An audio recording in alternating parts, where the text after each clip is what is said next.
Good morning to everyone who is watching WildEarth TV this morning. Today you'll have Sam Chevalier as your presenter and Wium behind the camera.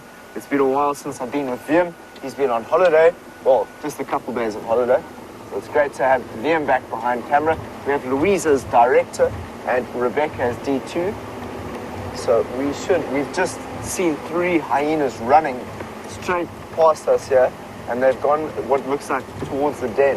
So I've decided we're going to go round and see if we can catch up on those hyenas that have just sprinted through the bush here.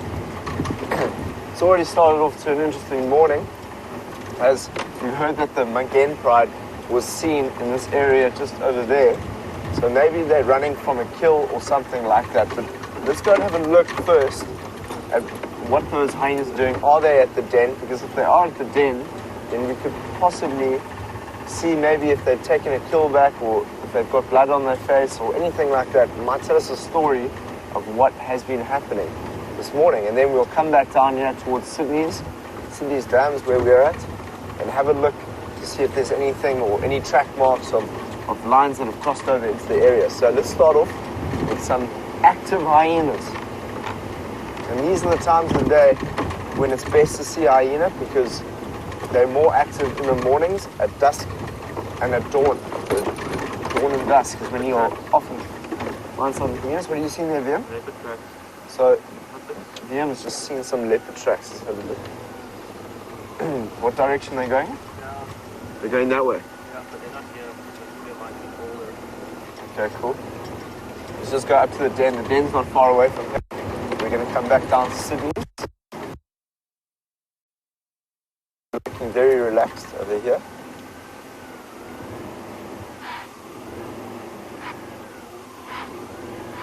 There's an alarm clock in the parlour that I can hear.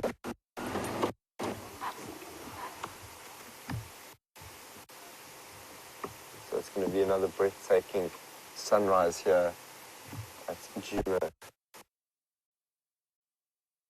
Let's carry on going. Let's have a look here. Maybe they are looking at something.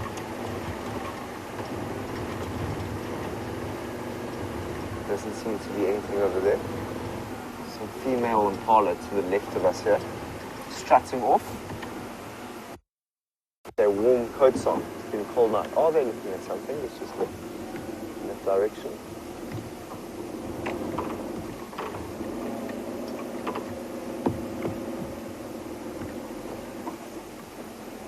Doesn't seem like it. They were just looking off there. Alright, so we're not far from the den. Let's keep going. I'm feeling a little bit better this morning. I was feeling quite sick last night. Not sick, I just had like a, you know those flu-y kind of headaches you get. I definitely wasn't dehydrated. I was drinking a lot of water. So I'm definitely feeling a little bit better. So we're off to the den. We're going to get there as soon as possible. In the meantime, let's go and see how Brent is doing. Good morning and welcome to a chilly sunrise safari. The light is rising in the east and we are heading due east at the moment. So we saw Karula on our way back from Cheetah Plains last night, and fingers crossed she's popped along our eastern boundary. Jeandre and I are heading there. And of course, my name is Brent, for those who don't know. But we're hoping to find either tracks of Karula or the Nkahumas in this area.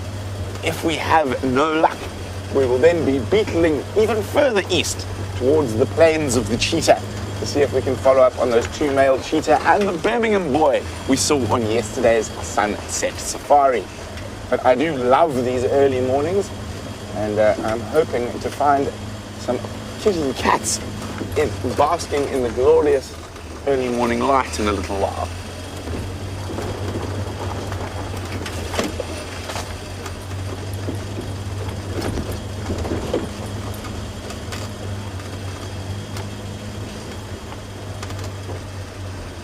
Just checking carefully in the headlights for any tracks. Nothing so far.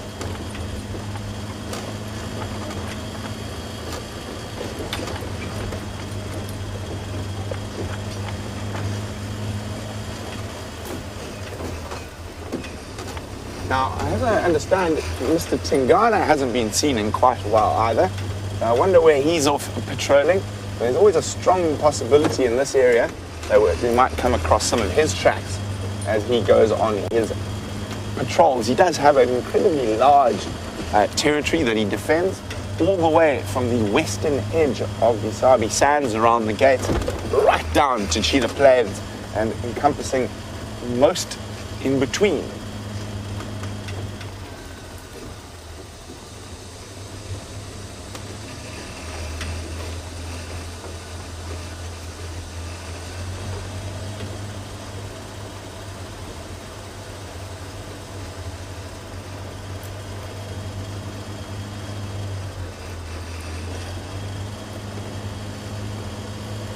There's almost palpable excitement as we get out in the early morning, a fresh canvas for us to look at, and hopefully the kitty cats have been walking around. And as it gets drier, it's going to become easier and easier for us to see the tracks, and should hopefully put our cat sightings up a little bit.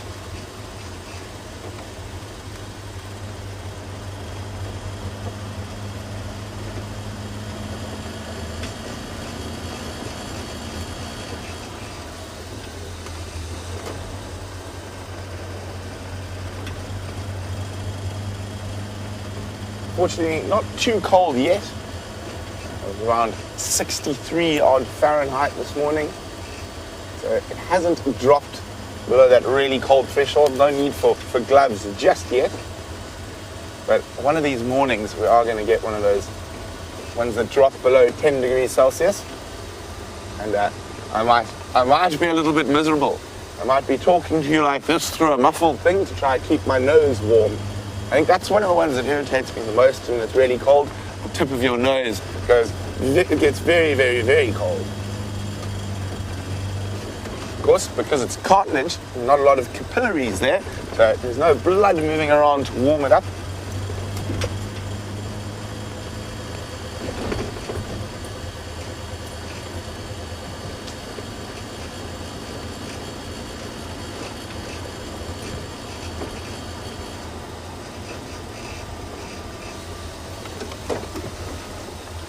Curtis in Virginia says he's excited to see leopard, but is really hoping for wild dog. Curtis, I go out every morning and every afternoon hoping for wild dog. Just want to see what that was in the road there. It looks like a bit of dun in the early morning lights. However, it is not. It is some form of strap that has fallen off some form of vehicle. It looks like an old seatbelt. Well, definitely not from our vehicles. We don't have any, but there we go. We don't want seatbelts lying around in the bush.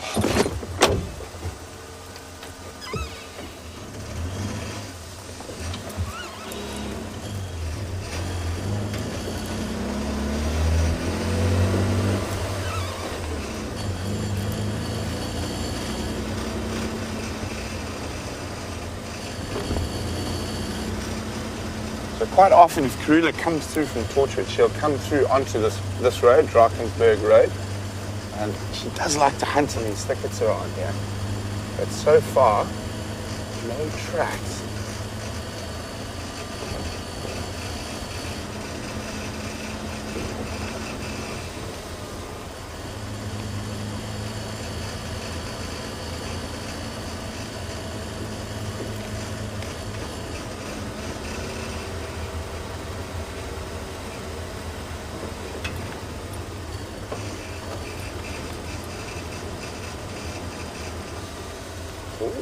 No.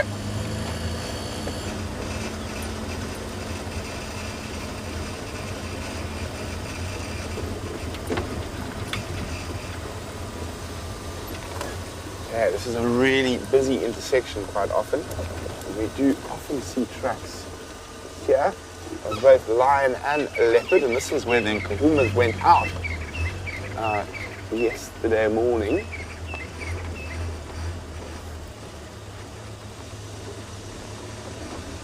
So far, just lion tracks from yesterday.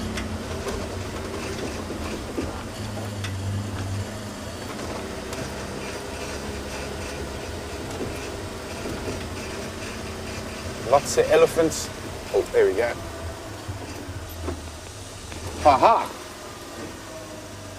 Not Karula tracks.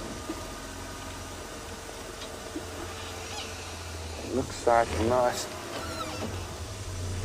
big male leopard track. Quite difficult to see with all the elephants around. So we're going to try to figure out what's going on here. While we do that, let's go see what Sam's up to.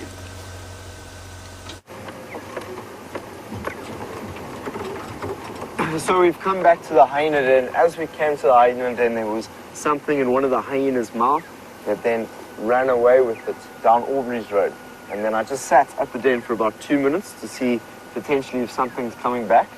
And I think now what we're going to do is we're going to bumble back down Aubrey's Road just to see if there's any activity going on there, because the 3 hyenas that we saw just on Sandy Patch that ran into the thicket ran in this direction. So the best chance we have of seeing those hyenas again is possibly running through here somewhere. And we did find fresh leopard tracks down by Sandy Patch as well. So we might go and work that area as well.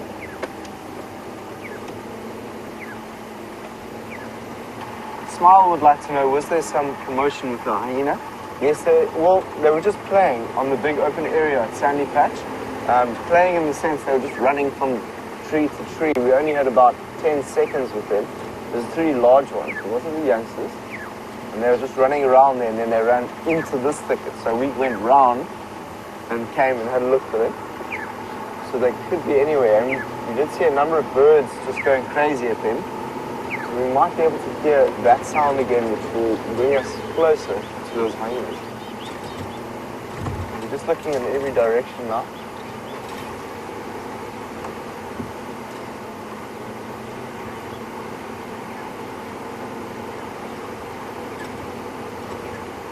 So Siberia Zumi would like to know, how often do hyenas come into our campsite and fiddle with our rubbish?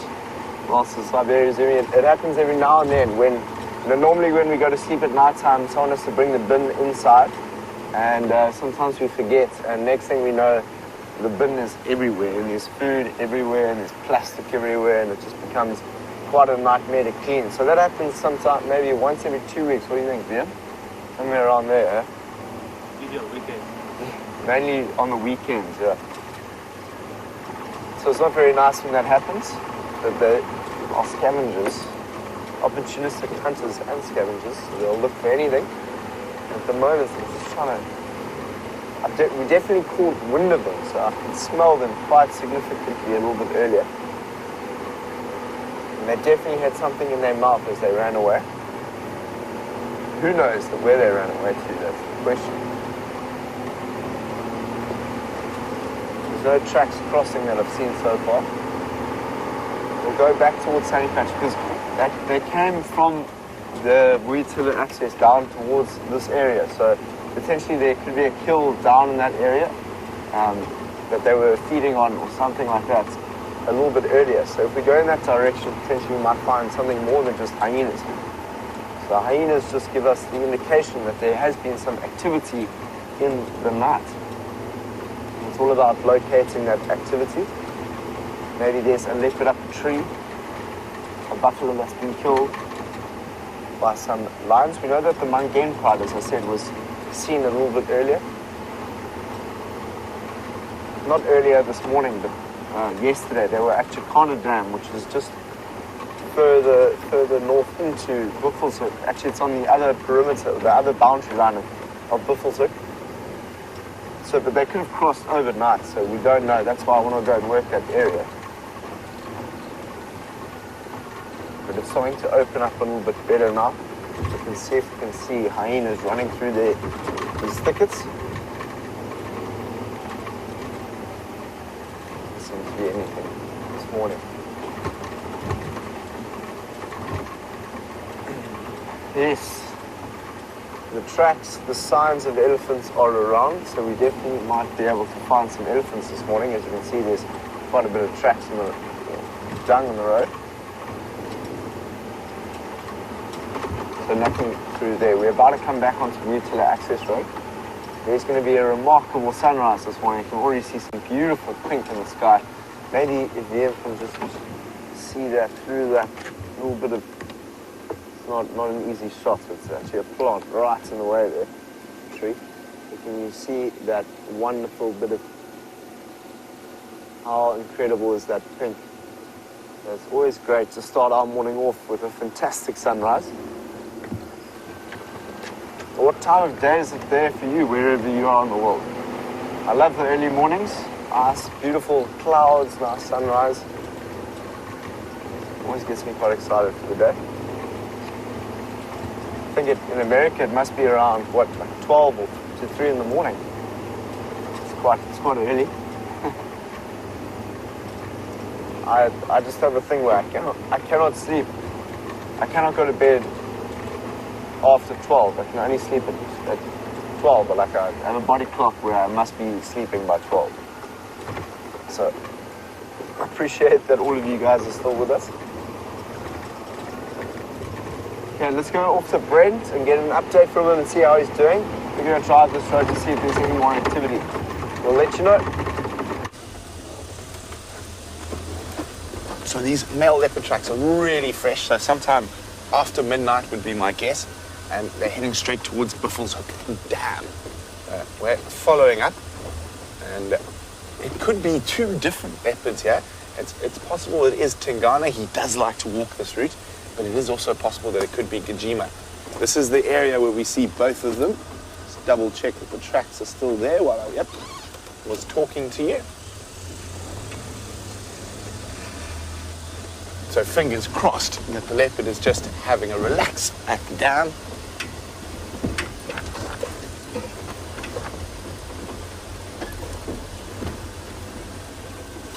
So Kyle's wondering whether we're going to do an impossible quiz today. Kyle, I think we might just have to, but maybe a little later. For the moment, I'm going to concentrate on following these leopard tracks. So while we do that, let's jump back on with Sam. And hopefully when we come back, we'll have a cat of the spotted variety to show you. So this is exactly where we saw the hyenas coming through this morning. They ran straight through here, and if you go through here, we were at the den sites that were then inactive, but they ran down this road, which is Vuyatela Access Road, and so we're just going to drive down here just in case there might be something here, some activity. I'm going to see if I can see them running or playing around here. So Brent is off tracking fresh male leopard tracks. So hopefully Brent will come out with a nice looking male leopard this morning. Hopefully he does. We'll see if we can locate on some lines ourselves. So I never really come this far to this area. I normally always go down that road towards Sydney's Dam. So there could be actually something happening at Sydney's Dam. So we'll drive through here around to Sydney's Dam just to check for any evidence that might be happening this morning.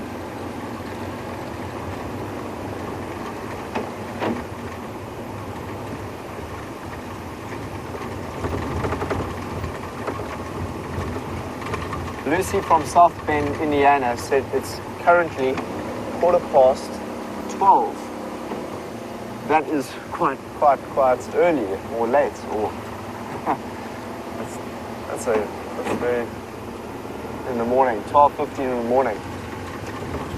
Yeah, so that's very early. Hopefully, Lucy, we can give you some action that puts you up at South 3, because we've still got another 3 hours of drive, Lucy. And all the rest of you viewers that are watching live from America. Of course, different time zones in America, huge continent.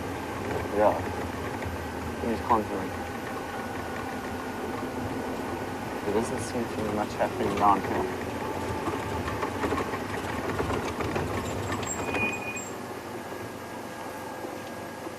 So this is a common pathway for one of our male leopards that likes to walk through here. Brent came and taught me that. You can often find tracks if we look left or right here. No tracks here.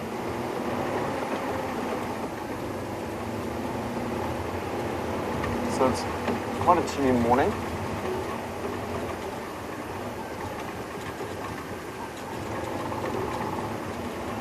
Sandy from Canada would like to know, if we found wild dog or leopard, can we drive off-road? Yes, Sandy, we can drive off-road. It's only for the...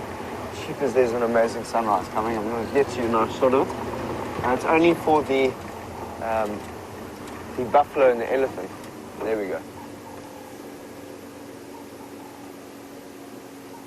Look how awesome that is. So it's 12:15 where you are. It's very, very dark. But as you can see, it's very early for us. Just after 6. So you'll get your sunrise soon.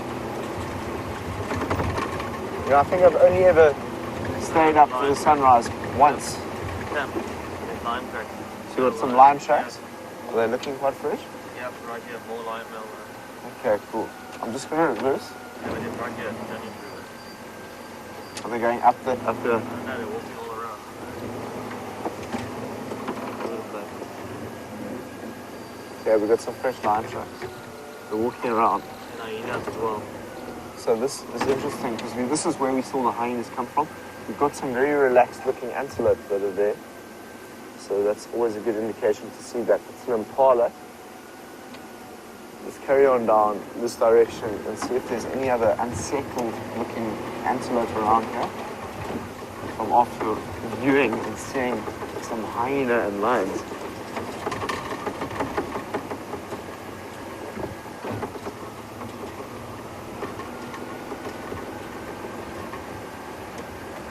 John from Arkansas would like to see an aardvark track. John, we're going to do our best. As soon as it brightens up our day, the day brightens up rather, we'll see if we can find an aardvark track. They look very, like 3 long lines on the ground. Very distinctive to see an aardvark track. So as soon as I see one, I'll show it to you. So let's just see if So now we're on our cut line. Let's just see if there's any tracks coming in here. Then were the tracks heading this way? Yes. So they've probably crossed there.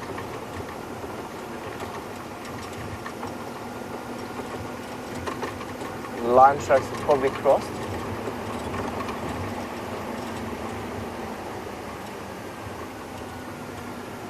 Anna Marie would like to know if we've seen Kajima yet. No, I'm going to reverse quickly and go back towards the Sydney's Dam before I work this area, just because that's where I was told that the Mungane pride might be lying up this morning.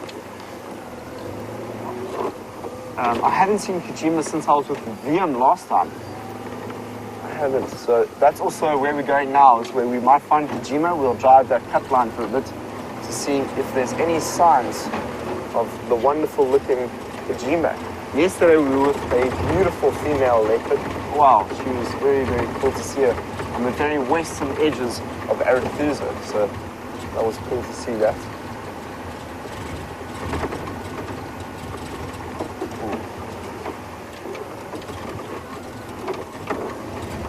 Thank you, James Richard. Kaliyeshe was a very, very beautiful leopard to see. I was very, very excited to see her. It was, we just got a note from one of the guys as we drove into Arethusa, one of the guys that works at Arethusa. And we found out that we should go in that direction, we might find her.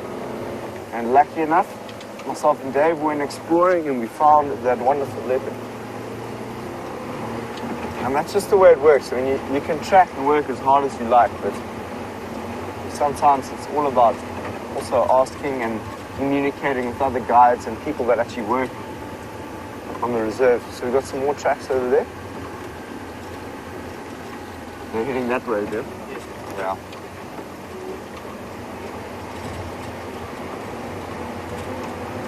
Yes, Brent is at Withelshoek Dam. He's still following up on the tracks there. Have you got, so you've got those line tracks now heading there. We're just going to go check Sydney's Dam quickly, because it's not far away from here. Have a look at that sunrise in the distance. What a magnificent thing to look at from this direction. They come down here. And they're going up there. Yeah, quite a lot. like it's more than one. There's quite a few tracks there. All right.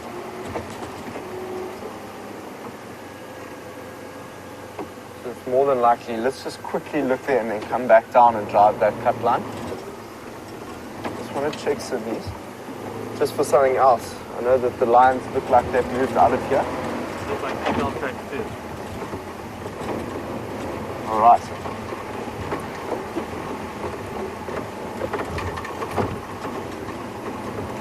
So let's just go around here and see if there's anything in the distance here.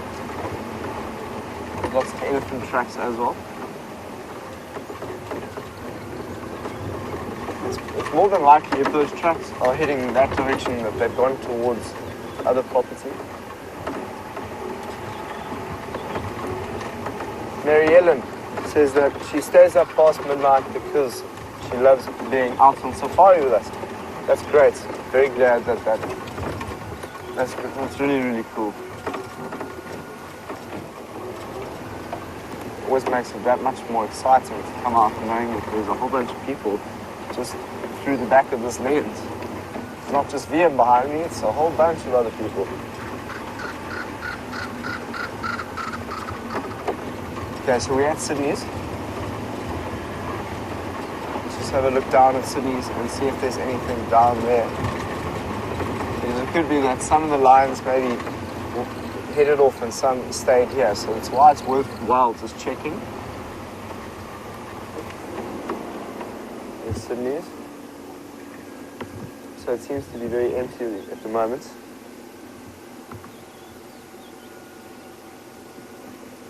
There might be a hippo in the middle of the pool there.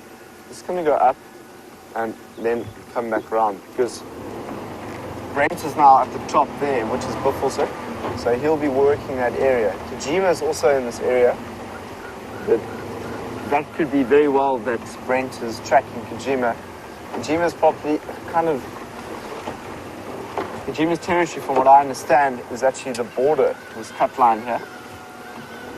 You don't often see him in this area itself. So now that we know that Brent's up there, we can go back down here, but it's worth just having a look.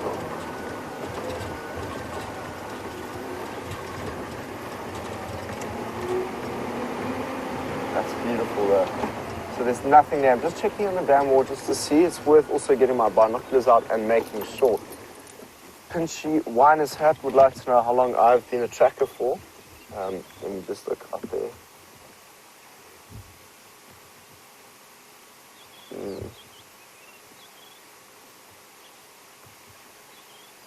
So there's nothing that is lying up against the watering hole there. Made sure of that, so that's done.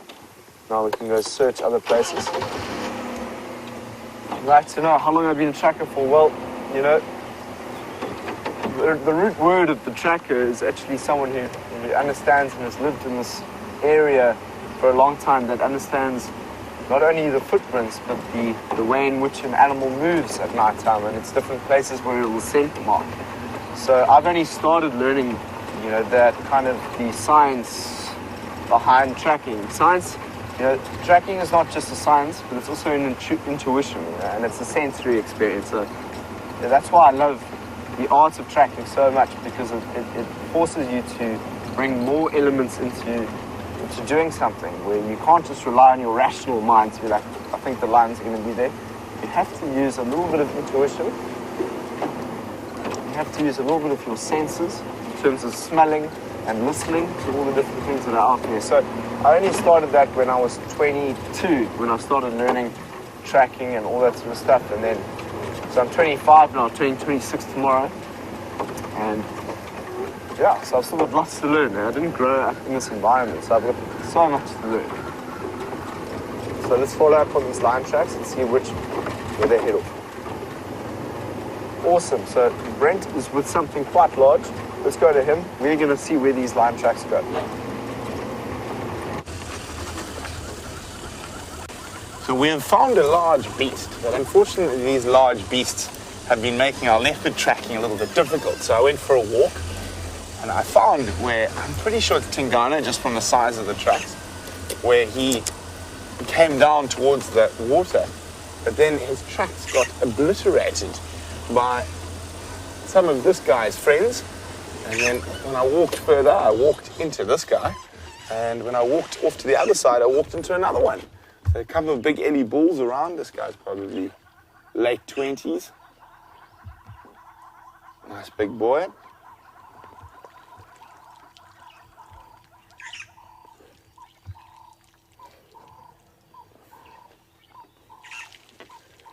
You can just see the amount of elephant dung that's building up around the Buffelshoek waterhole. It's going to be a really, really busy area as we move further into the dry season.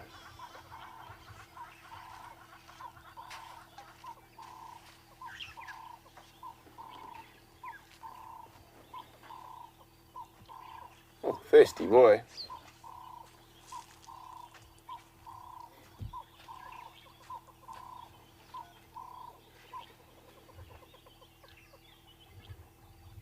Now, it's difficult to believe that the water levels at about this time last year were sitting about there. So he would have been sort of stomach deep in the water.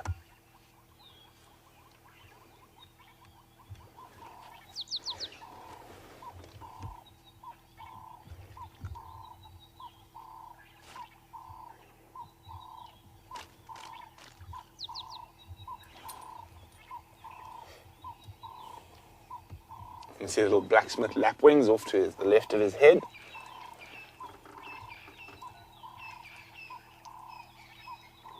While we continue on our search for leopard, Sam has got another cat.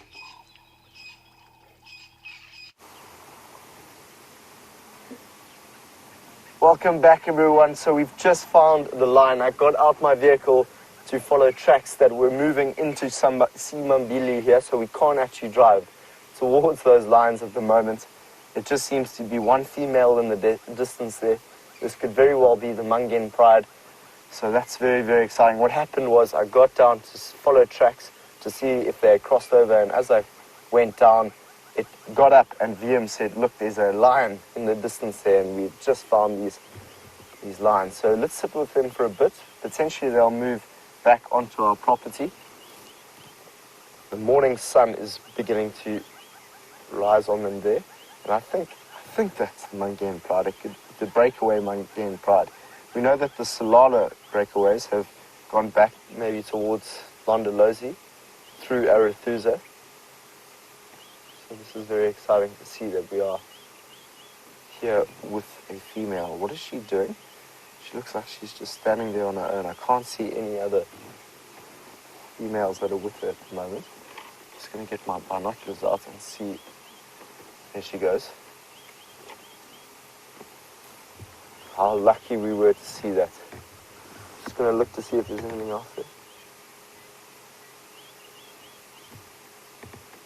Okay, so we can't drive anywhere there, so that's Simambile behind us.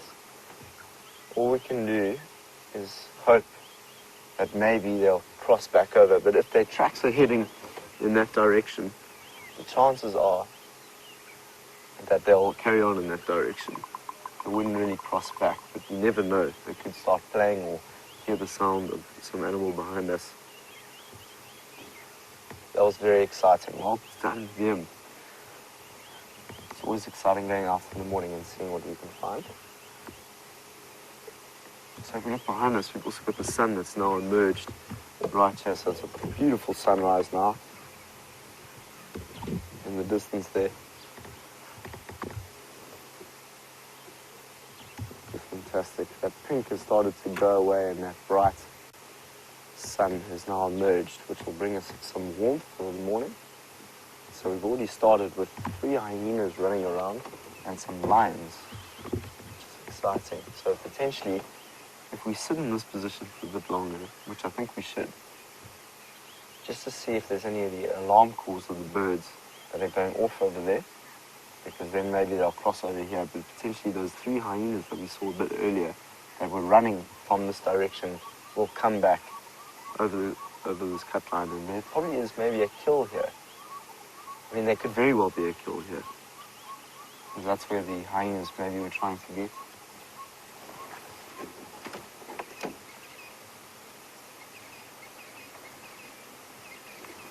Well done, Wium. Well done, Wium. I'm just going to say on the radio quickly that we've spotted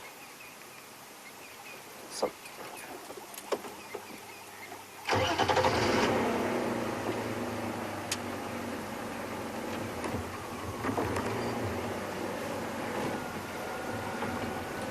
Brent's just updated people around my lines. Yeah, I can see a line in the distance. Sorry about my hat's in the way there. So I was just trying to see if I could see something. I think you can just see her. No, that's just... There we go. You can just see her moving. Awesome.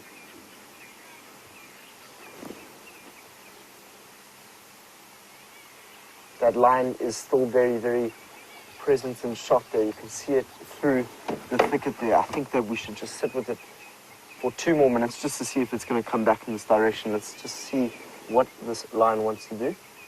Left. As soon as that line moves out of shot, we'll go to Brent, and Brent is with a large elephant, so it looks like it's gone out of shot. We're not going to go anywhere. We'll let you know if it comes back towards us or somewhere down the road. At the moment, let's go and see how Brent's doing with a nice big animal. So guys, just enjoy this elephant. I'm just on the Game Drive channel at the moment. Standing by F.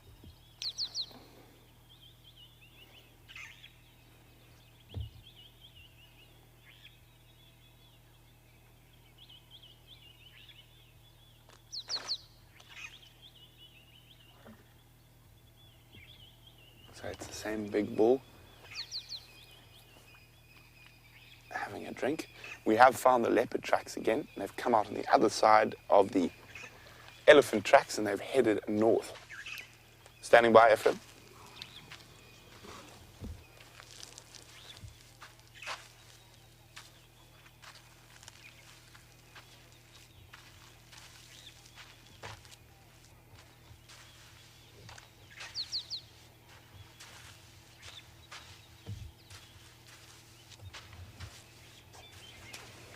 Okay, copy. Thanks, Jeff. Yeah, I'm pretty sure that Jeandre we saw come in Kaya last night was Karula. She was due to the vehicle.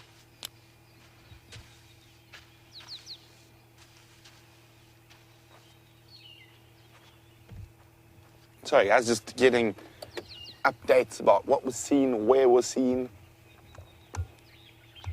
There we go. And this Ellie Bull's finished with his morning drink. Shake his head at us now. Well, he thought about it at least. I do love it when they open their ears and look down their trunks towards you. So he's trying to look impressive. That's what he's doing there. He's opening his ears. He's trying to remind us that he is a beautifully large beast. We shouldn't try to tangle with him.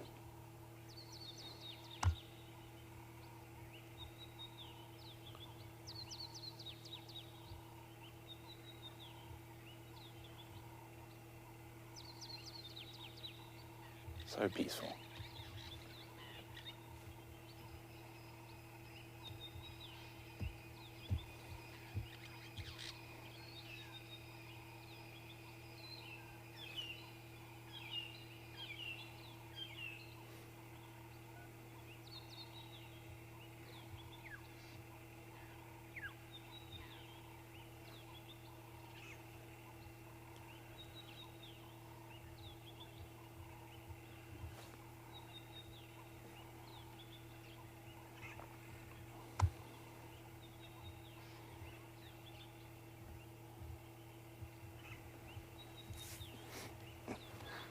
So a very warm welcome to Natasha in Ontario. Natasha said she watched the return of Brent yesterday on Sunset Safari, and we were on border patrol. What is border patrolling? Well, border patrol is a little thing Wium and I came up with a while ago. It's where we drive the perimeter of our traverse area. Unfortunately, we didn't quite get through the rest of our perimeter yesterday. We got sidetracked by those 2 male cheetah that were hoping that we're going to move back towards Cheetah Plains. So basically what we do, and it always depends on what we see, is that we drive all the boundaries, all the perimeter boundaries of our traverse area to see what's coming in or out. We've only ever managed to complete a border patrol once, because normally we find such fascinating things on the border patrol that we get sidetracked. Right, speaking about being sidetracked, we're in the hunt for leopard, and this Ellie has sidetracked us, so we're going to head off to make sure those leopard tracks don't head into the north, but they were heading up the little access road. Mr. wants to come say hello.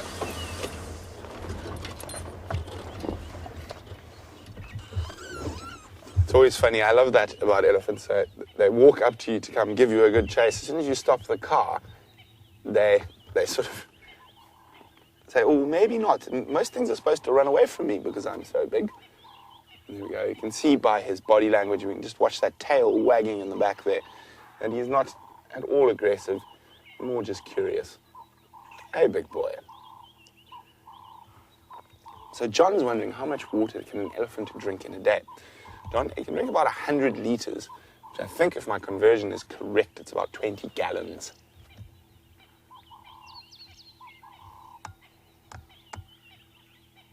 Okay, mister, you continue being elephant. We're going to go look for this male leopard.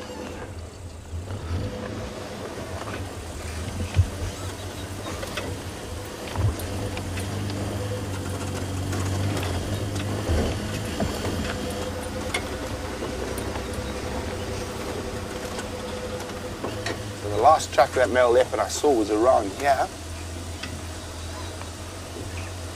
Just check very carefully.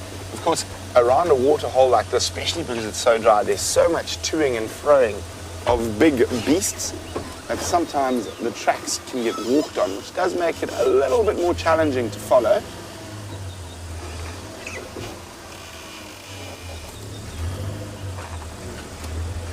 Not seeing any tracks now. I'm just going to go to some softer soil up ahead. If I don't get any tracks there, then I'll have to jump out and have a closer look on foot. But while we do that, let's go see what Sam's up to.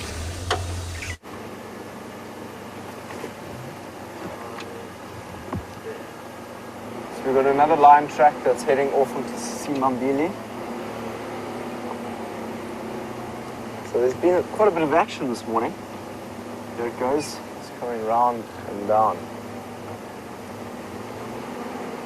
Lots of hyena tracks that are here as well. So we were just sitting with those pride lions, and obviously they're not on our property, so they've either headed in a southerly direction in that way, or they've gone west. So we're not sure what they would have done, but we can't go there either way. So we thought we would just drive along the perimeter after seeing them, just in case they might have popped out somewhere where we just don't know at the moment.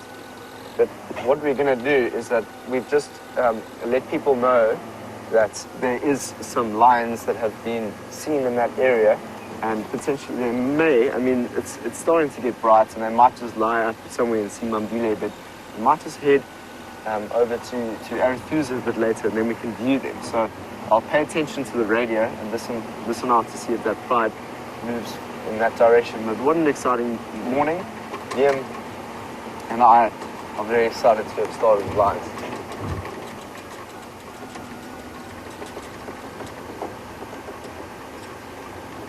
Carl is saying that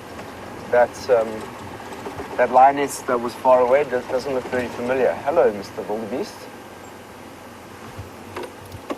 Why is that wildebeest just suddenly jumping out? We've seen a waterbuck and a wildebeest just come out of the thickets here. Doesn't look that nervous, but I think it's a waterbuck. Can't see from here. Yes, it is. So let's just move slowly and look in this direction. Maybe there is something. I doubt it though, because we probably would have heard some alarm calls. But yeah, Carl, I don't know if I've seen that lion before, but I used to stay at Londolozi when I did my training, and I learned about the Mungen pride. And they were on our eastern bound, or our western boundary when I was at Londolozi, and I got to know them, and I think they are the breakaway Mungens, which is the young sub-adults that have come up into this area. So that could very well be the Mungen pride that are there. So if someone's just come online. What happened this morning, we saw hyenas running off into the distance there. We went to go check the den to see if anything had happened.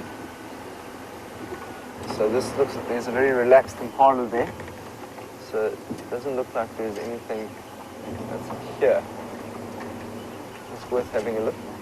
We saw some unrelaxed, we saw some hyenas running around, and we went down to Sydney's Dam to see if there was anything. We found tracks, then we followed those tracks down to this cut line, and then I got out the car to follow the tracks, and they were going off into Simbambile, and as I walked towards the cut line, I was looking at the track, and Wium saw one of the lionesses pop its head up out of the thicket there, and then that's how we saw the lioness. So that's a very exciting morning. Let's see what else we can find this morning.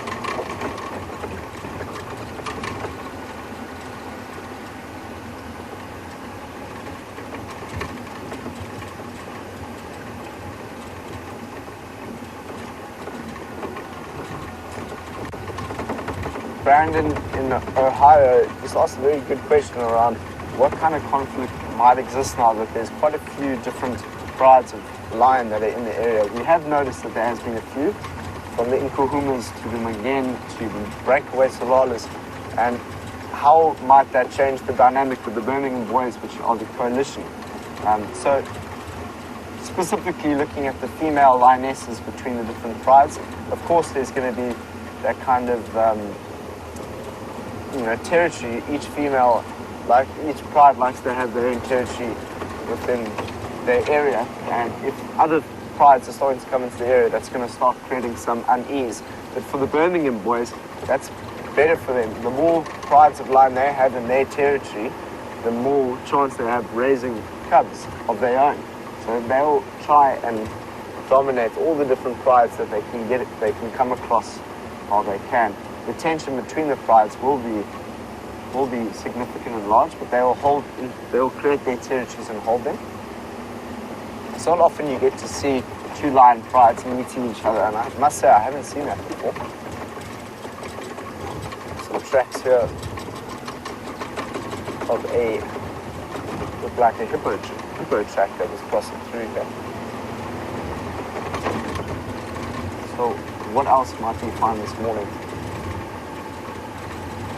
So Brent is off the vehicle going and following up on potentially those male leopard tracks that he found this morning. I think what we'll do is we're going to just head down towards Arathusa and potentially go and have a look and see if we can find something on those open areas of the airstrip.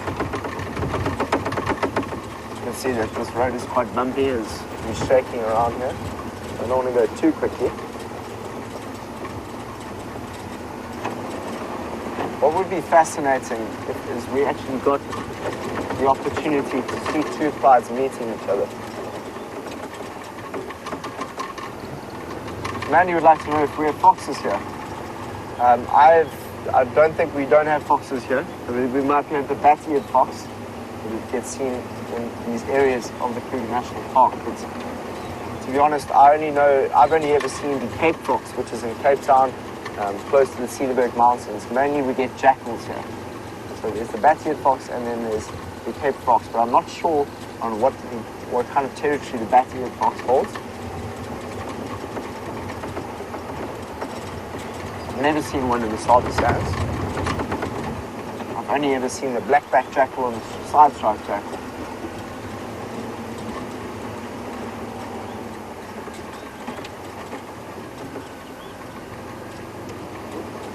Josephine from New York says that she's a long-time viewer and that she wants to know what made me become a presenter. Well, Josephine, it never happened so that I haven't grown up wanting to be a presenter. It was never something I wanted to be. It just so happened that that opportunity came. And, what happened was, like 3 months ago, I was actually going to go work in the city to try and build kind of systems thinking and biomimicry into social innovation of Cape Town. And, now a month later I get a job in the bush. So it wasn't something that I planned. But my stepmother, Michaela, is a presenter for Spring Watch and Autumn Watch, and she's been a big influence on my life. Of course, you know, just seeing what she does and how she does that.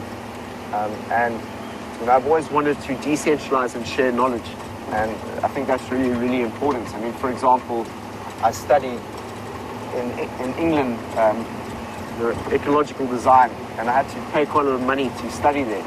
And I think being a presenter and sharing knowledge around the things that I'm passionate about, and you know, in terms of bringing young people into the experience of wilderness is a very, very important part of conservation. In my mind, I think that we need to build compassion within the youth towards the natural world if we want to have conservation in the first place. I think conservation comes with the art of knowing. So as soon as we bring ourselves into a greater experience of the natural world, the more we will want to protect it. So that's one of the main reasons why I wanted to come, and I wanted to be able to decentralize what I know, which is only so much, and I also just wanted to have deep experiences with the natural world. And the thought of being able to bring many other people into that experience just got me quite excited. So that's the answer to why I wanted to be a presenter, to be able to share and go on deep experiences with people from around the world. Isn't that exciting? Who wouldn't want to do that?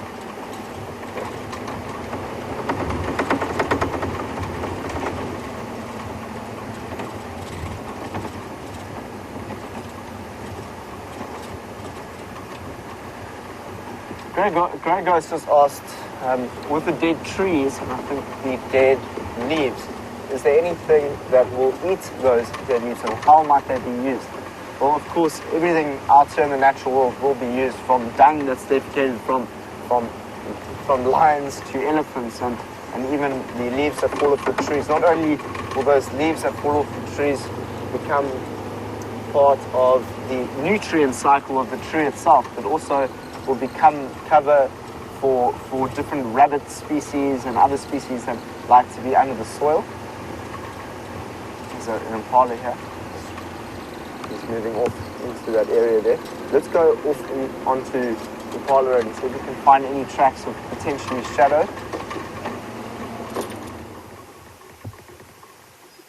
So I just heard the sound of an elephant.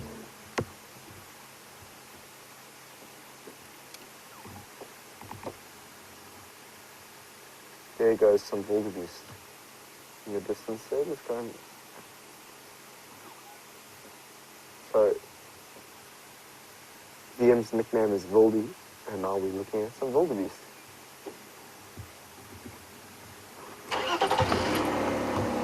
Awesome. So, as I was saying, with plant matter, dead decaying matter, you will often find, you know, some animals might browse on some of the dead leaves on the ground,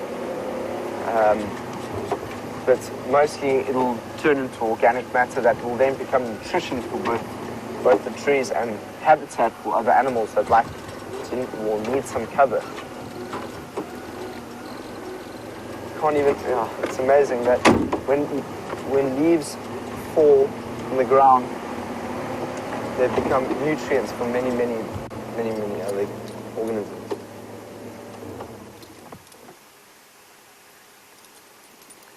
Javier Zumi has a question for you there, Liam. Did you get it? So I'll say it again. So the question that was asked, Liam, to be a photographer and a filmer out here in the bush, while we're looking at these wildebeest, do you need any specific kind of license to be a filmer and a photographer out here? No, just pick up a camera and get out here. You know? That's the greatest answer. So from Wildy himself, he says, pick up a camera and get out here. So that's great advice. If any of you guys would like to be a filmer, a photographer out here in the bush, please pick up a camera and start shooting. Just practice your ISOs, practice your different, you know. You consider outside your garden. I don't know if Wildy will agree with me. My dad's a filmer and a photographer as well, and he always used to say to me, pick up a camera and just, you know, if you want to be, you know, wanting to shoot, wow, there's a lot of wildebeest here, let's have a look at them. if you want to start, just go out into your garden and start filming some birds, and then you can get the idea of what it's like to film wilderness. So go and have some fun in your garden. See what birds you might be able to catch. And birds are sometimes the hardest.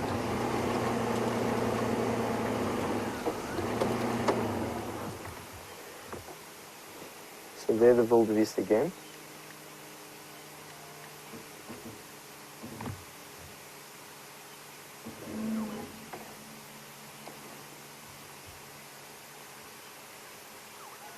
So the Wium has been out in the bush for quite some time. He doesn't actually go many other places than the bush. On his leave cycle, we went out to the Kruger National Park just to drive around for a few days in this nice big car or vehicle that has like a caravan on it. And so he has loads of experience, not only working with cameras in sports filming, I think it was, Wium? Yeah. But also, when he can, he goes off into the bush and practices his films. So what's the name of that film you just made, Wildy?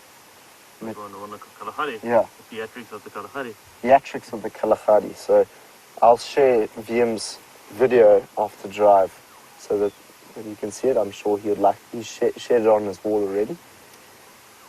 But that's really cool to be talking about wildy and all wildy's experience in front of some wildebeest.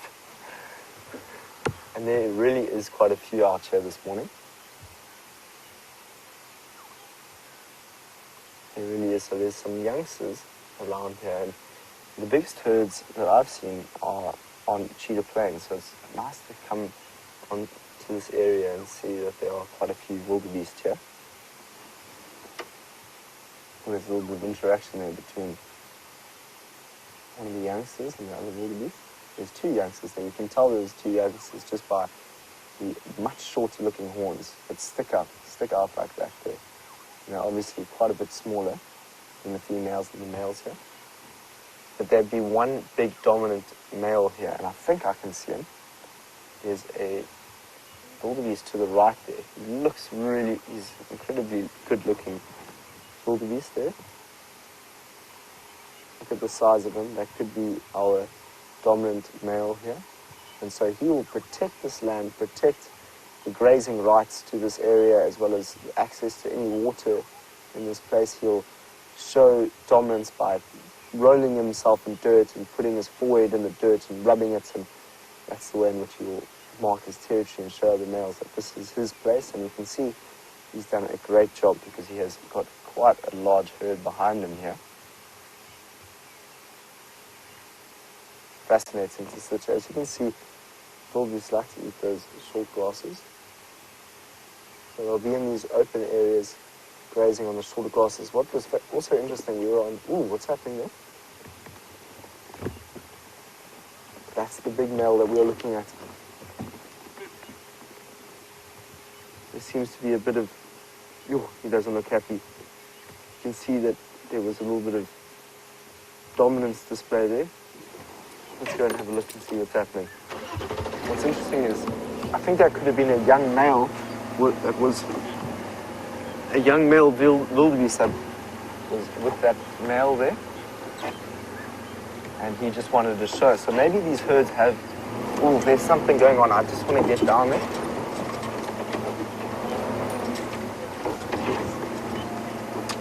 That was fascinating to see that. Wildebeest really got a good visual of that as it happened. Well done, wildebeest.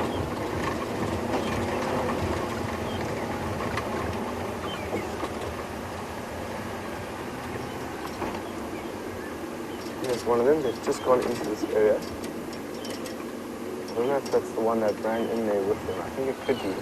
There's another one that ran off, and I just looked into the distance and I can see him kicking about.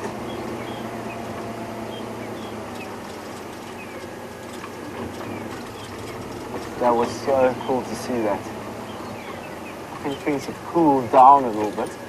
Maybe potentially if we just do a loop around here and come back, we might be able to find those two having a little bit of an interaction.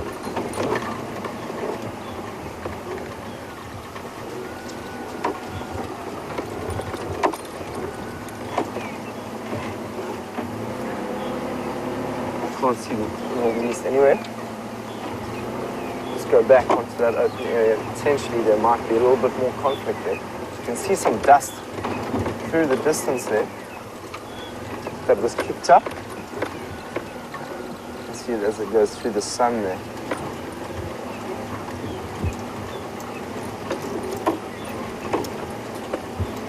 Doesn't look like there's a wildebeest in there anymore. Let's go back onto the open area to see what kind of behavior is looking like over here.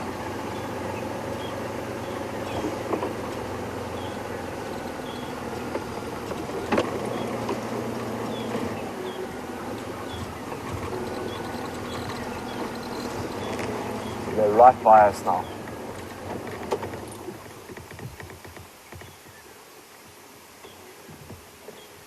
It's a beautiful scene there of wildebeest in the open areas.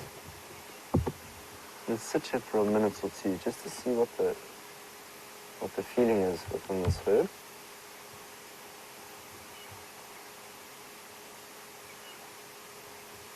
Lucy, from South Bend, Louisiana, is asking, do the female wildebeest have much thinner horns than that of the male? Yes, they most certainly do. So have a look at the horns here. I think this could be a female here. The way in which you tell the difference between the female and the male is not only by looking at the horns, but by seeing that there's actually a little bit of a brown patch in between the horns there. I can tell you quite clearly that there's a difference. So let's see if we can find that male and we can have a look at his horns. His horns are a lot bigger. But look at them all grazing the short grasses here. There's that bird called the brown-crowned Cheandre that I can hear. So I know that we want to get our bird lists up, so I'll see if I can find that while we look at these grazing wildebeest. Keepers, it's been an exciting morning. Wildebeest fighting, lion prides, hyenas running. It's a great shot. If you want to get a screenshot of grazing wildebeest, this is the one you should get because they're quite close to our vehicle. And there's a nice background of sunlit grass. It looks really, really, really nice.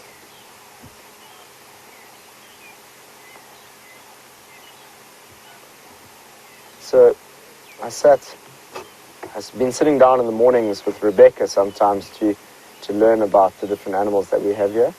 And I was reading about the wildebeest and how the wildebeest has three social units out here. You get the bachelor herds. Sorry about my hat there. The bachelor herds, you get the large groups of these, what we can see here, which is females, calves, and a dominant male. And then you also get single solitary males. So that's the three different ways in which you'll view wildebeest out here. So the solitary male will stay in his territory, look after where the grasses are, and protect that area from other male wildebeest that would like to take over. And then that second unit again is what we are seeing here, where the youngsters are brought with the females into that dominant male's territory. And then finally you get some young wildebeest, which are males. It's called a bachelor herd, which you'll sometimes see as they grow together and form some sort of dominance between them and grow. Much like you see bachelor herds of impala. Something that I'll be fascinated to find is, when would a bachelor leave a bachelor herd? That's something that I can find out today and share with you at the next sighting of the wildebeest. Here we can see a young one.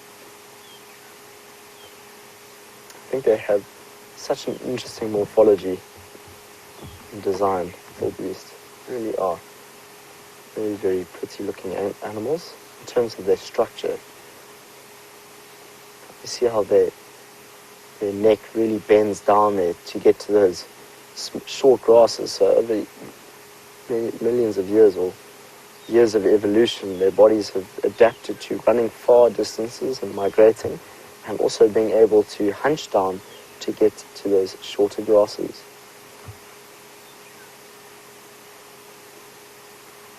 Very, very cool to spend time with them.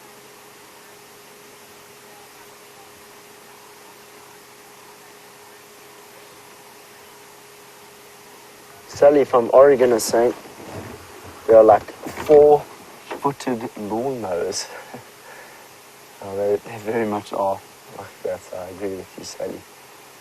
It's so nice to actually spend some time with a really, really big group of them on Jeandre. You know, Jeandre is quite thick in vegetation, so it's not such a perfect habitat for them. And potentially, I know that I haven't forgotten Aaron wanting to see a zebra track. We haven't seen a zebra for a while, so as soon as I see a zebra, we're going to see if we can find a track. And as well, there was another track that wanted to be seen this morning, an aardvark track, that's it. So I haven't forgotten, we'll see if we can find it. In the meanwhile, let's go and see how Brent is doing, get an update. We're going to head off and see if we can find some tracks.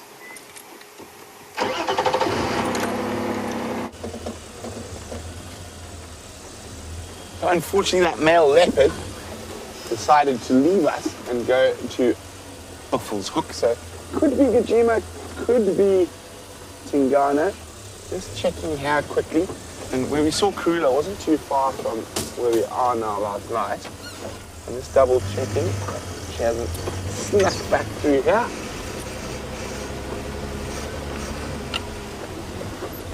But alas, no luck just yet.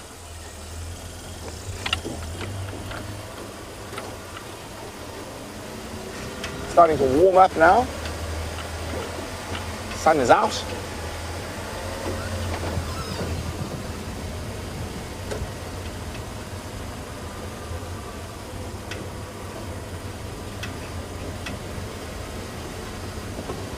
Snoop's wondering if any of us are heading towards Cheetah Plains.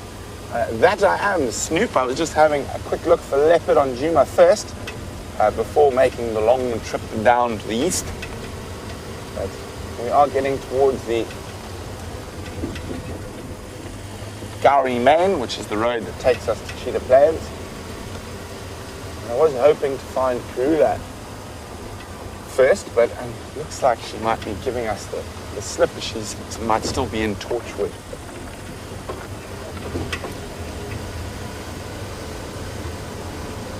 So there is another spot she sometimes likes to walk through, which is coming up here.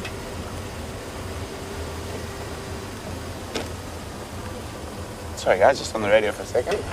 Go ahead, Sam.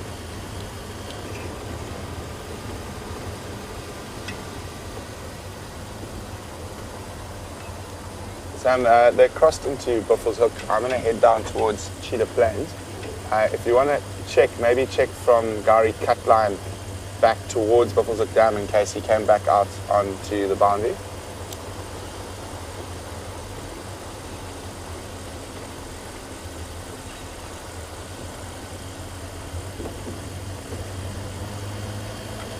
Copy, thanks.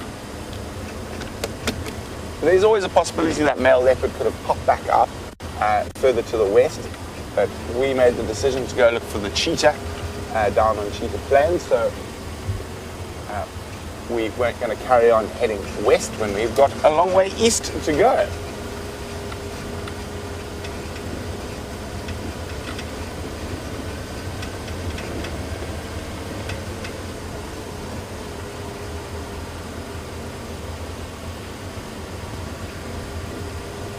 So William in Oregon is wondering who maintains all these roads.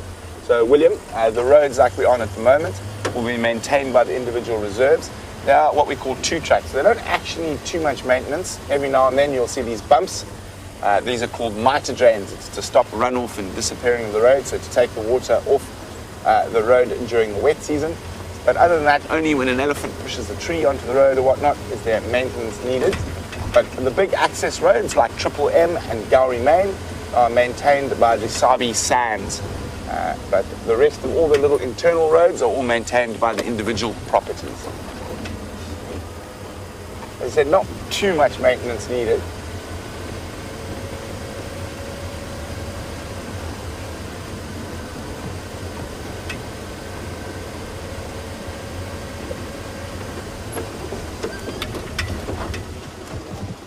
Right, hyena, unfortunately.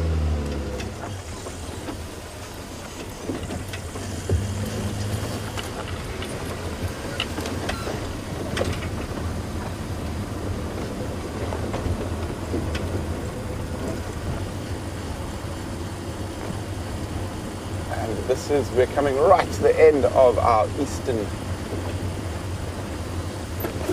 boundary. Thought I heard something there.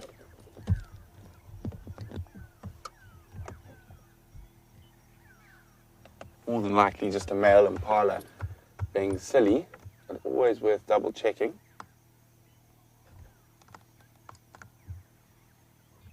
Yeah, male impala.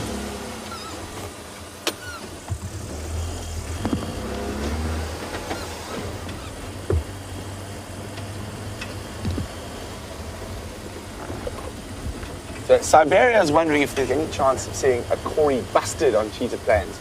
There most definitely is. I heard they have seen them in Buffalo's Hook before on the open areas. Of course, there's a chance. There's always a chance, and if we are going to see them, it will be on Cheetah Plains for us. They do sometimes occur in little open areas like this, but the bigger the open area, generally the better for Cory bustard.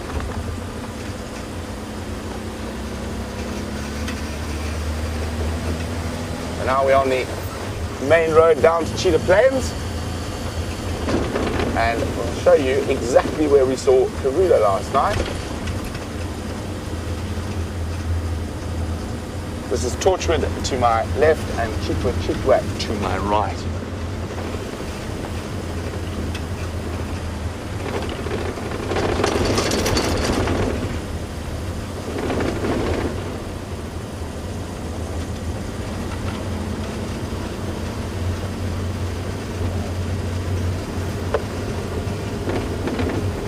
Double checking, you never know if that Birmingham boy might have walked up here.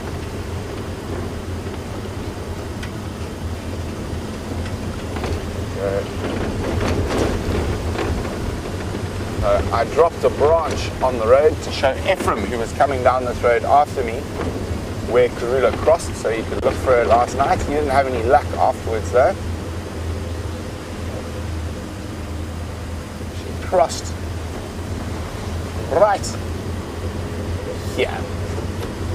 This is exactly where she crossed along this big animal path, big elephant path, and she carried on into Torchwood. But we're going to keep heading towards Cheetah Plains, and while we do that, why don't you guys jump back on Sam and see what he's up to.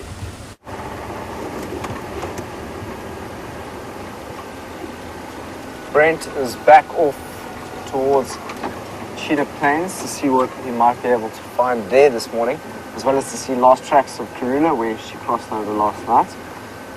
We just left those wildebeest that gave us such a spectacular sighting of male dominance. We could quite see that there.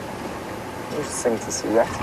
And now we're just going to be heading around down here towards Gowrie Main where Brent was not so long ago, but we'll cut back onto Treehouse Dam and just see if something's going on at Treehouse Dam, see if there's any tracks of any male or female leopards in that area. Potentially Shadow could be in the area. That's why I'm quite keen to have a look around Philemon's Dip in that area just to the south of us here. I haven't seen Shadow before. I know Shadow's got 2 cubs as well. We might just be lucky enough to see that.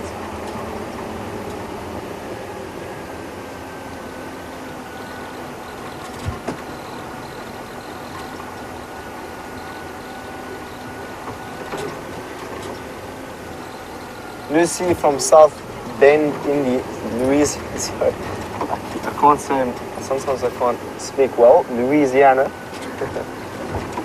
said that you want. Sorry, Indiana. Sorry, Lucy from South Bend, Indiana.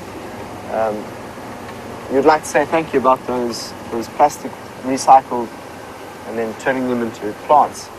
Yes, Lucy, it's I learned that from an organization called Green Pop in Cape Town, which they actually do a number of things in Zambia, because Zambia's lost a lot of their trees because of the charcoal burning. So Zambia's lost, I think it's something like 75% of its forests. So that organization that we're very close with in Cape Town, our organization, Sustainable Brothers and Sisters, and Green Pop try to develop ways. Mainly Green Pop has taught us that how you can recycle things and put soil in them. And it's fascinating how we can bring that to schools, and you can start growing or showing people how they can grow their own food, as well as just growing plants. It's just such a nice practice to have, just growing a plant. And not only that, you know, seeing how you can use waste. I think that was the most powerful thing for me. Let's go down, we're going to go down Shabam to Treehouse and then have a look around, back around. That was the most powerful thing for me, was to see that you can use waste and create it for another purpose. So that's what upcycling is called. And I think our planet has a lot of waste on it in terms of human waste and plastic and all that sort of stuff. And we need to start seeing how we could use waste in another way that is productive rather than unproductive, if that makes sense. So thanks, Lucy. Really, really appreciate it. I'm glad that you enjoyed that. And you know, it doesn't have to be, you can use upcycled waste for all sorts of things, not just plants. You can start building systems where you can collect water on your roofs, or we just, you know, we all have creativity within us. We just have to unlock it and find it in a way that's passionate. For me, it's just about, I mean, my brother loves to farm and loves to do organic farming, and yeah. So that's Thomas. You'll meet Thomas one day, hopefully. Lots of tracks here. Looks like a buffalo breeding herd could have been walking through here. This is actually exactly where James and I were running. Myself, James and Dave, and I think it was Rebecca as well. We ran around here. Came across a huge breeding herd of buffalo as we were running. And then they all just got up and ran away from us. And then we had to go deep into the thicket here and go round just to make sure that there were no old dagger boys that were trailing the herds. Those are the most dangerous ones that you have to be aware of. Not the breeding herd itself, but the ones, the outliers. Hold on, there's this, looks like there's a drag mark here. I think it's just a buffalo, yeah. So that's quite interesting. We're talking about buffaloes. Let's have a look here. What we just saw on the ground. You can see the buffalo tracks in the ground there. And then you can see how he's dragged his foot in the ground. So that could very well be an old dagger boy that's walked across here. Awesome. Maybe we can find one. It could potentially be a treehouse dam. Treehouse dam is not far away from here. Just down there, so potentially you might be able to see that. I've already seen a lion this morning. Hopefully you can see a leopard and an elephant. And even something small. I wouldn't mind seeing a nice big wasp and a warthog. There's a warthog there. Reverse. The warthogs can be quite shy. Can you see it at the moment? There it is. See a little bit.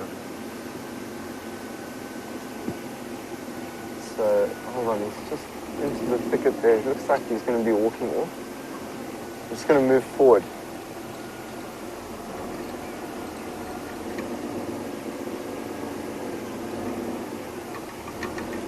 And there he is, I can see him. You'll have visual of him now. There's a warthog.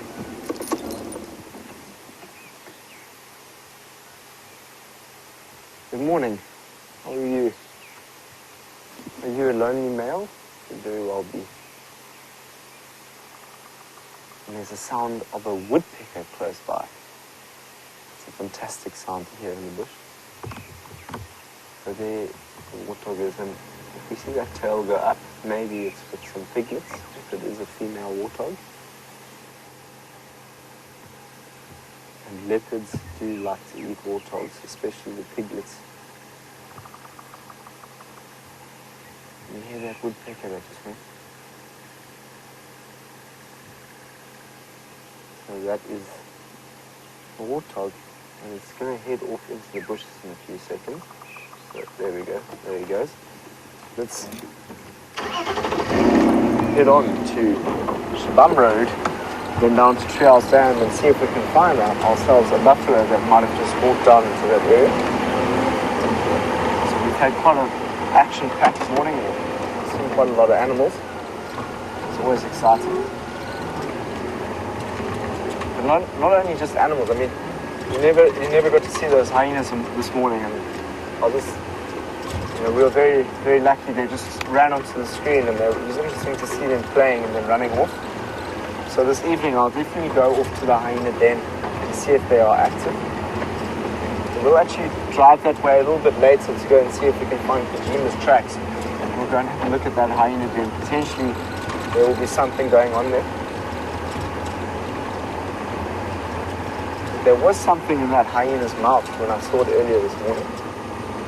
So maybe there was a kill that was made by those lionesses that we saw this morning that the hyena then managed to get something of and run back to the den, because they were all they were in a frenzy. It was fascinating behavior to see. A very, very big frenzy.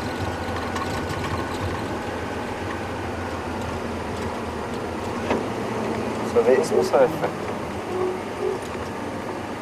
a family of warthogs in this area where myself and Dave just sat next to them for a while, and we actually spent some time with those warthogs and the youngsters. Interesting social behavior. Oh, there's a black-headed oriole. Let's just see if we can see.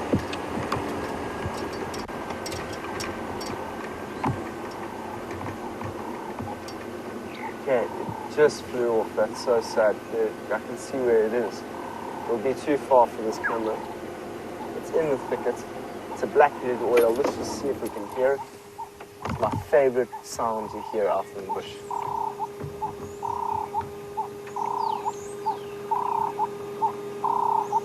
Just give it 10 seconds. There's a bird in the branch there. There's a bird there. What bird is that? That looked like a chin spot batters. Oh, that was a very, very well done, Wium. I saw that bird jump on there. I'll show you the bird that I think we just saw. There will be a new bird to our bird list. 248.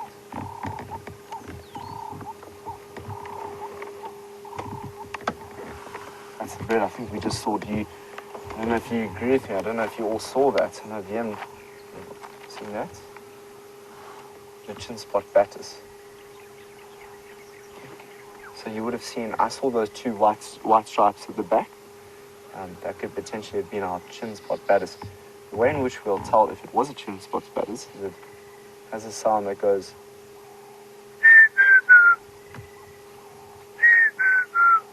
Sounds like 3 blind mice. That could very well have been that. I'm going to put that on my bird book because I do actually think that it was a chin spot batters. I'm going to look in the bushes to see if I can see that black-headed oriole again. There's a bird here. What is that? Is it going to go up into the tree? Yes, it is. I think it could be a woodpecker. There's a few birds over in this tree. Let's have a look at this tree slowly and see what it might be.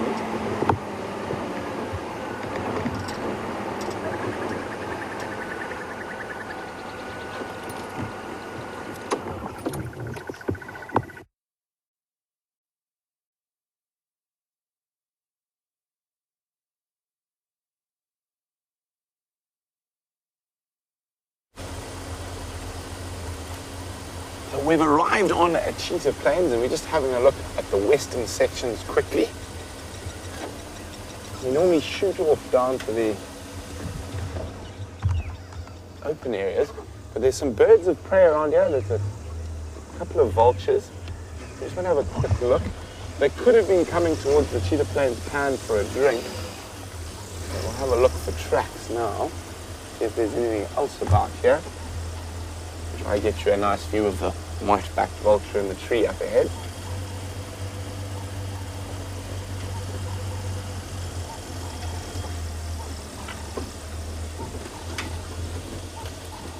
How's that, Jeandre?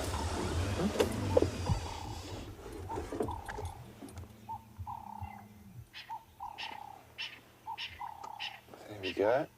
Good morning, vulture. But too cool for them to be out flying just yet. So So they normally wait till it's quite a bit warmer before catching those thermals and flying around to see if they can find any carrion.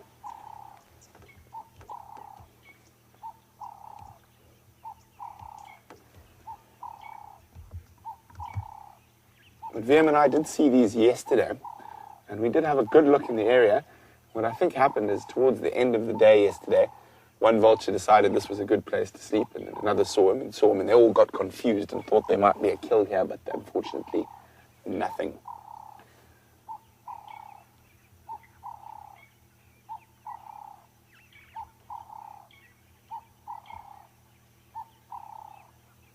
It's good to just keep quiet for a couple of seconds in the morning and listen.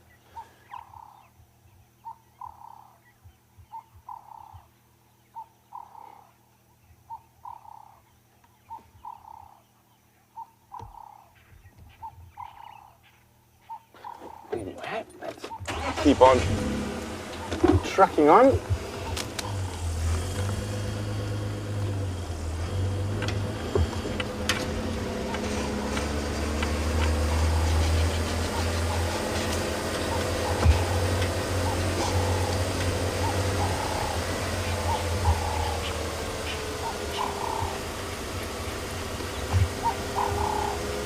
This is not a road we drive too often on Cheetah Plains. We normally head straight off to the eastern areas, but I thought it might be worth some nice crest through here. And that Birmingham male was heading in this general direction.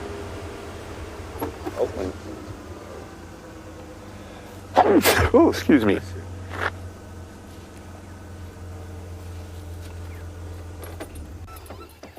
That's the same vulture. He just flew from where he was earlier to this other tree.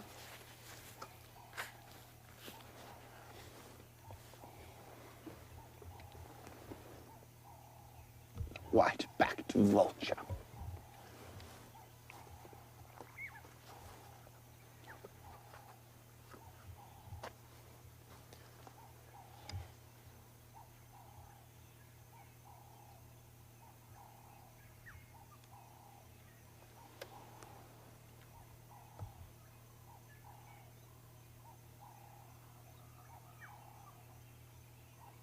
See those very short feathers around the head and neck, and that's designed like that so because they keep putting their heads in carcasses. So there's quite a lot of wear and tear on those feathers. As you can see, there's some gaps there.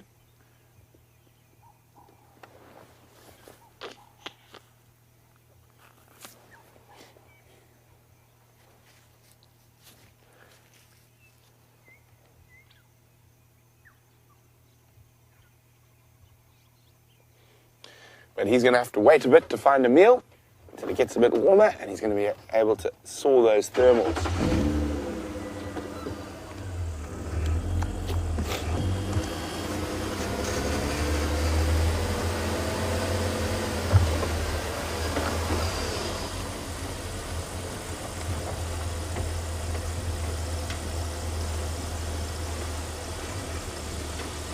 So while we move through this seldom explored area, for us at least, of Cheetah Plains, Aqua would like me to share a story which I haven't actually told for a while, and it is about the time my guests thought I was eaten by a lion. Now, it happened quite a few years ago in the Kruger National Park in a private concession there, at a place called Singita Lebombo. And my tracker, Glass Maramani, and myself were on the tracks of what was then called the Mountain Pride. Nat Geo came and did a feature on it and changed their name and called them the Mega Pride. There was about 40 or so lions in that pride at the time. And we went down off into a little river system called the Shinkelengan. We're following the tracks, and we spotted the lions about 80 meters from us. We were probably no more than 60 meters from the car, but we were through a very thick area, so the guests couldn't see us. And they were very hungry, and we got some very unusual behavior from the two big dominant males in the pride. So the rule is, noisy lion, safe lion. Quiet lion, dangerous lion when you're on foot. So those two males got up and charged straight at us without making a noise, which is not a good thing. So my tracker was shouting at me, "Dwala, shoot it, shoot it, shoot it." I, of course, did not want to shoot a lion. And so I was like, "No, throw rocks at them." And I was screaming in some choice language. We're not going to repeat it today. And basically all the guests could hear. The lions eventually stopped their charge at about 5 meters. Oh, ladder falcon. Oh, you're so quick. Oh no, it's a come on. Oh, the falcons, they're so fast. Is he gonna land? Is he gonna land? Come on, I know that's a new bird for a lot of people's lists. That's why I'm chasing it. He went through there.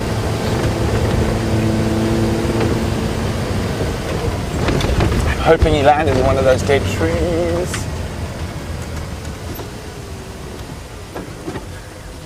Oh, darn.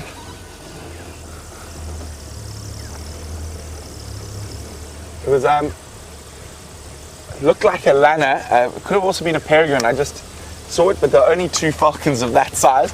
Jeandre, I think, thinks I saw wild dog for a second there. But pity about that. He just flew over. Ah! Well, it's still another bird we get to look forward to. So, sorry, back to the story. And at the lodge we have earpieces like this, so the guests don't have to listen to all the radio chatter. So the guests, after the lions stopped, so the lions stopped their charge at about 5 meters. I was shouting and swearing at them, and so was my tracker. He was also throwing stones at them. I had my firearm loaded at this point, and so one of the ladies in the vehicle, all she could hear was us shouting and swearing at the top of our lungs, and the lions, who had now stopped their charge, growling and going and warning, charging us, and us shouting. It took us about 20 minutes to get out of that situation. And in the meantime, the lady had grabbed hold of the radio and said, oh my God, my ranger's been eaten by a lion." And of course that caused a great pandemonium over the radio. And of course the radio was coming through an earpiece, so they were trying to now get hold of this lady, but had no way of getting hold of her. She hadn't put the earpiece in. So it ended up being quite a funny situation afterwards. Obviously at the time there was quite a lot of stress and a lot of guys flying up to the northern sections of the Singita concession, trying to find out if I actually had truly been eaten by a lion. But fortunately not. And as I walked back to the vehicle and got into the vehicle again, there was one British lady who said, "Brent, I really didn't appreciate the language you used with those lions." I nearly fell over, but fortunately she was joking, so it wasn't too bad. But yeah, it was a very impressive lion charge from about 80 meters. And just remember, a lion does about 21 meters per second, 80 meters. What's that? 20, 40, so 4 seconds, and they're on you.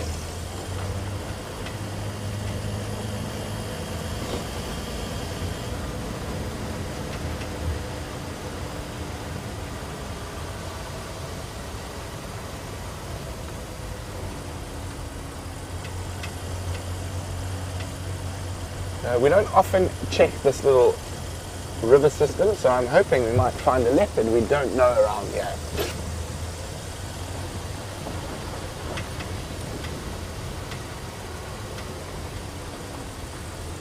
So Siberia is wondering, are vultures more common around populated areas in South Africa where they might feed on trash that's thrown away by humans?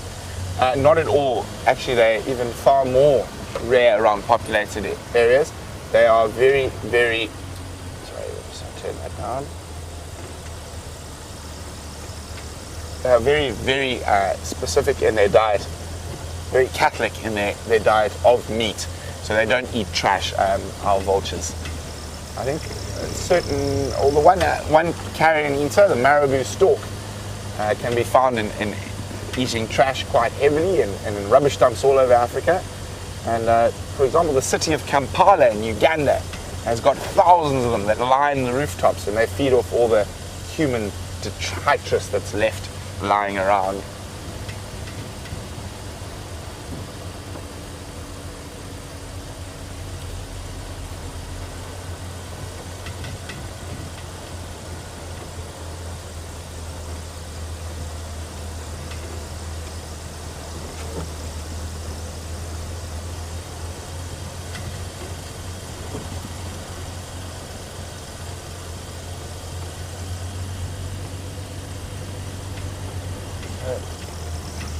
Always nice to just check this area because we don't check it too often.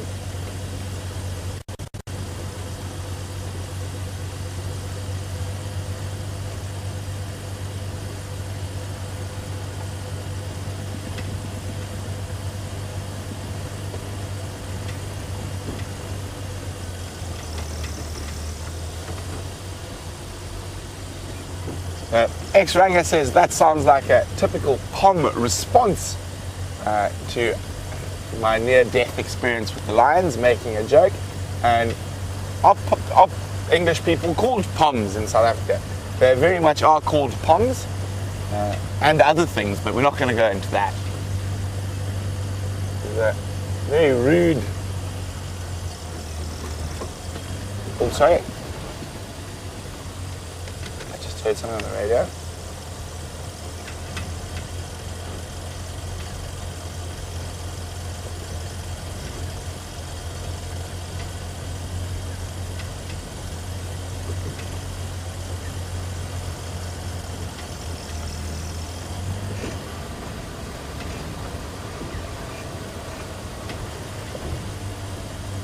Sorry, guys.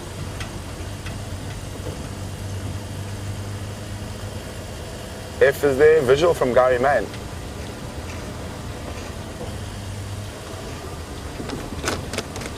So, Ephraim's found Tundi in Torchwood, and I was just asking if there's visual from that main access road, but there isn't. So, here we go. So, Tundi, very close to where we turn in to come into Cheetah Plains is where Tundi has been found. I will keep listening to see if she does head this way.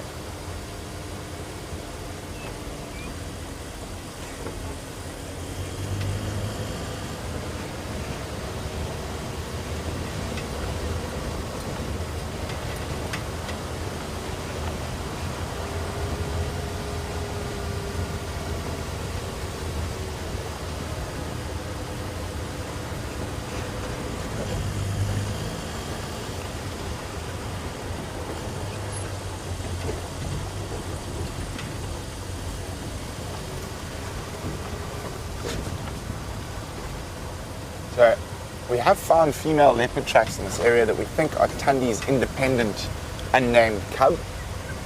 He's a little bit skittish around the vehicle, so apparently she's fine with one vehicle.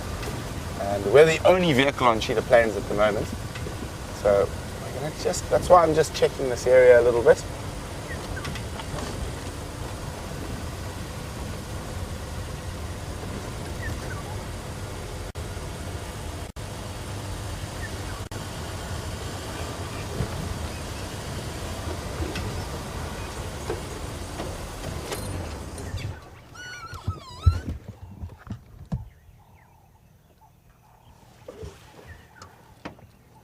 There's a little bird party here. Quite a few different species. So there we go. Jeandre is going to start down at the bottom with the fork-tailed drongo. Oh, here comes. Oh, they didn't stop. There was a pair of orioles. Oh, come up. That little bird right in the center there. There we go. That's a nice little interesting bird. It's a female red-headed weaver. And then if we go to the left, there's an oriole. Here we go. Black-headed oriole.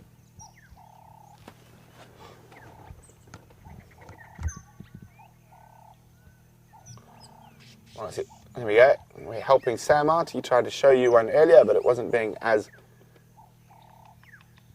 We'll go straight on the road in front of us. Look, there we go. There's an oriole right out in the open. It's a juvenile black-headed oriole, that one. Oh, and next to the fork-tailed drongo. Really nice little bird party here. Be patient a little bit. We might get another couple of species out of it. There we go. Come out, Jeandre. Oh, there we go. Well done. Red-billed wood hoopoo.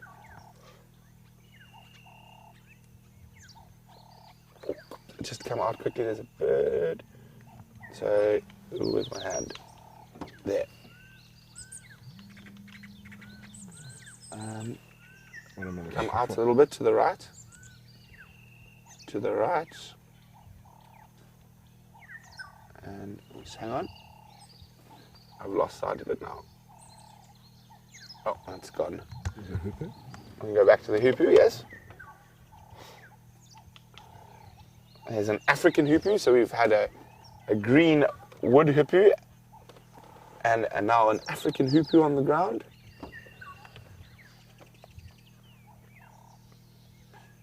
I don't want to move too much. There's another couple of species that I think we can get out of here. And I mean, we've got oriole, red-headed weaver, green wood hoopoo, African hoopoo, fork-tailed drongo, black-headed oriole. That's not a bad little bird party so far. 6 species without moving. And I think there's about 11 in total. I'm just keeping my eyes peeled and waiting for someone to fly into frame. We've got the oriole out in the open again. Yes, Jeandre spotted it as well. Well done. Cool. Very beautiful birds.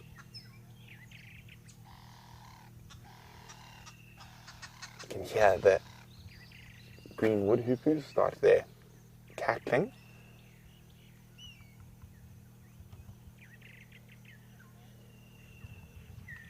An oriole out in the open again. You can hear the chortle of an oriole as well.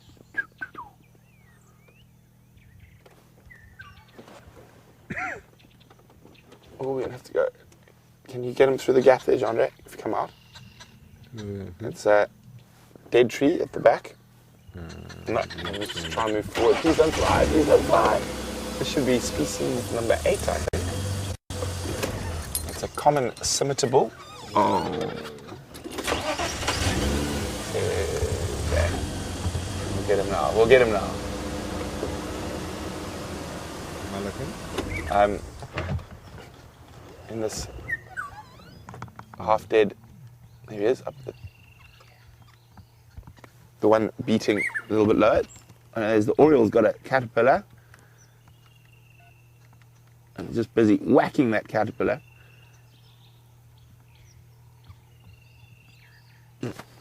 Okay, so the oriole's got a kill. But now, if we come out and down, you hear that oriole, beautiful call, down towards where there are leaves. Okay, and then to the far right. There we go. A common scimitable.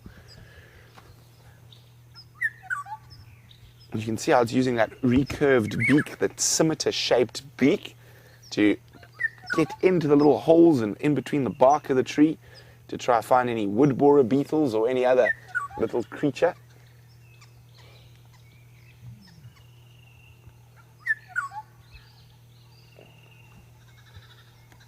So how many species are we on now?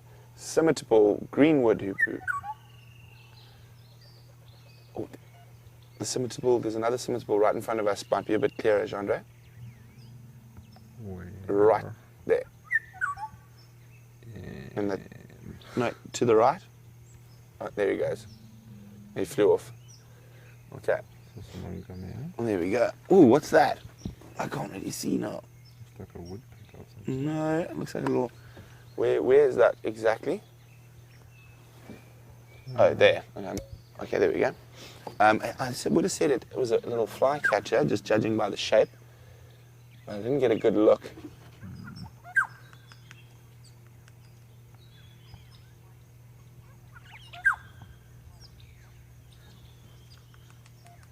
Let's see if we can find that one again. Quite a few orioles around.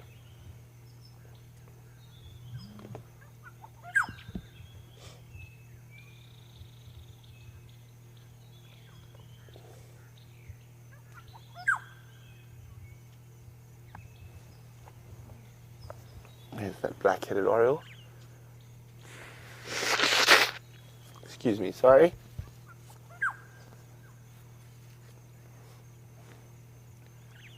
So you can see there's an adult one with the red bill. And we did see a juvenile a bit earlier. It had the darker bill and not the fully formed black head just yet.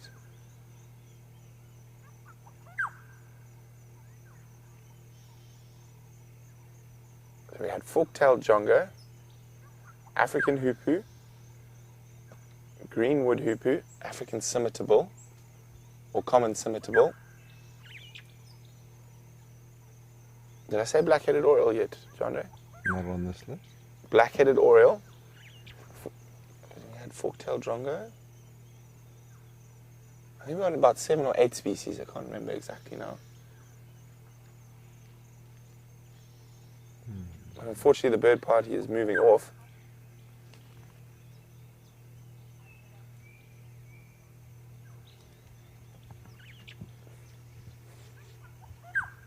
Well, Anna-Marie says she loves the fork-tailed drongos and their bravery. And not even scared of those big raptors. And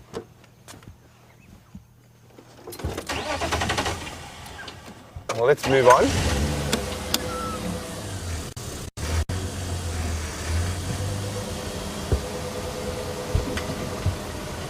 Keep a close eye, see if we can get any other species as we move out.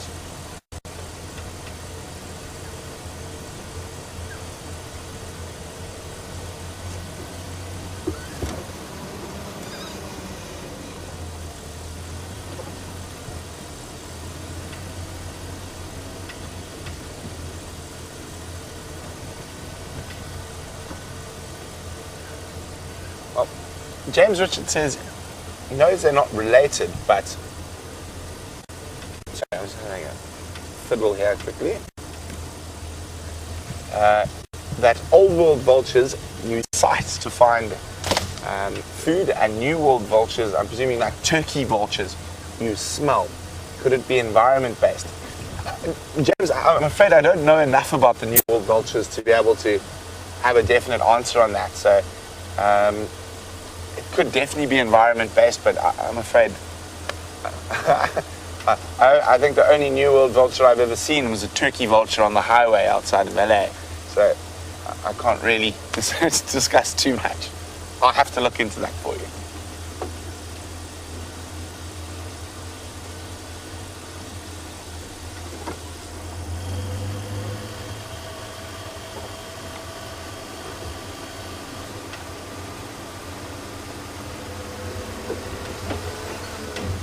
Well, Pinchy Winer's Hat would like to know, was it 2 fork-tailed drongos that nearly had the fight to the death last year?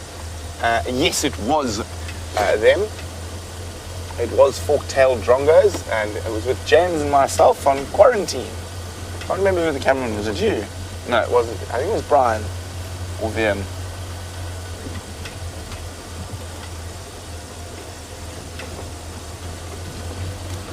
So I don't know, has Jeandre turned there? I think his knee knocked something. And I've lost my monitor.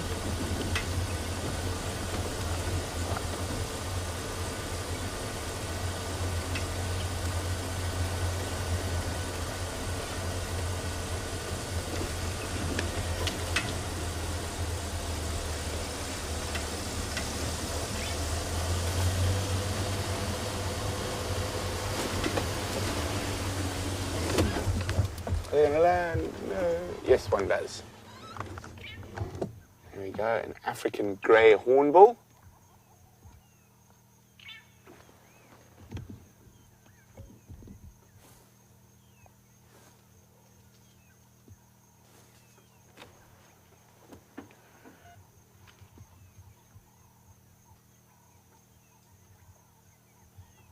Definitely I love their call.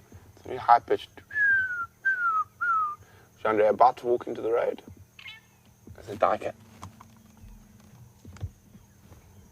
There we go. Oh, across the road, little grey duiker.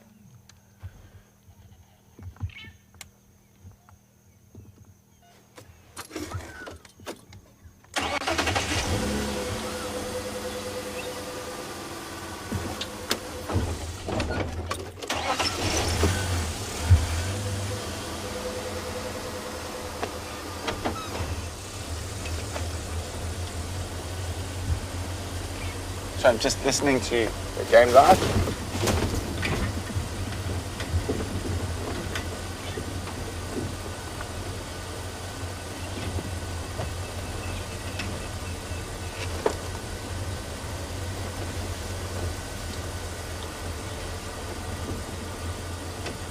Just getting a quick update on what's going on. Nothing much so far.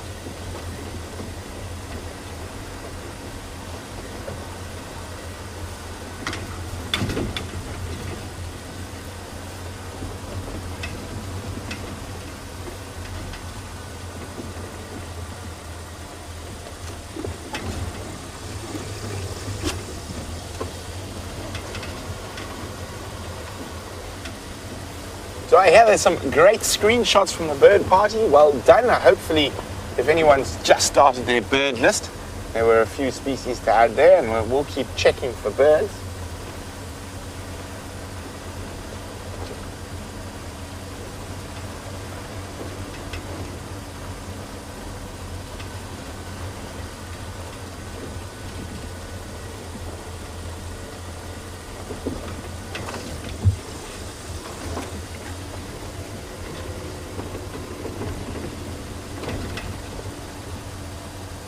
And so we're going to just try fix my monitor quickly. So while we do that, let's jump back with Sam and see what he's up to.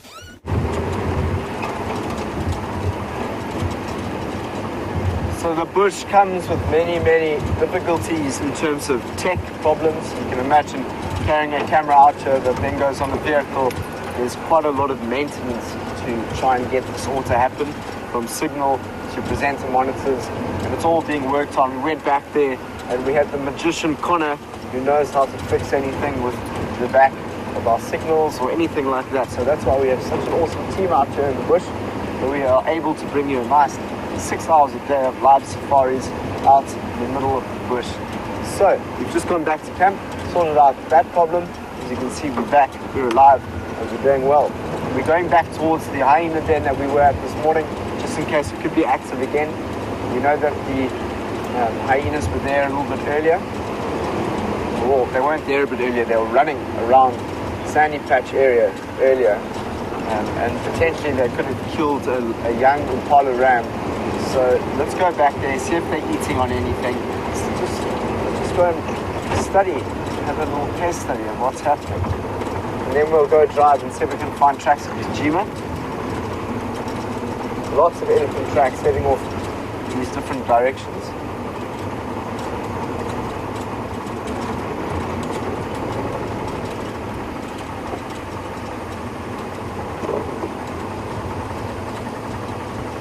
Brent was able to show you the black-headed oriole, so I don't know if we managed to hear the bird call. It's got a very beautiful liquid call. It's one of my favorite. This is my favorite bird call in the bush, 100%. And I'm glad that you managed to see it. So now let's pay attention. This is where we drove earlier when we were looking for the hyenas.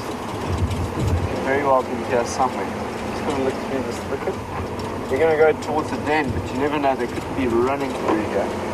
Very, very thick here.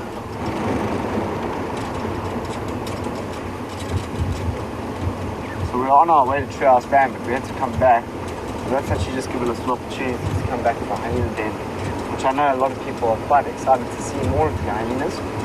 So I know it's already, the sun is quite far up in the sky already. So this is generally when the hyenas will be inactive. But because it's still quite cool, you could very well see some hyenas nibbling on part of that kill that we saw earlier, or just maybe just playing around. Just going to look into the distance just in case one is running somewhere.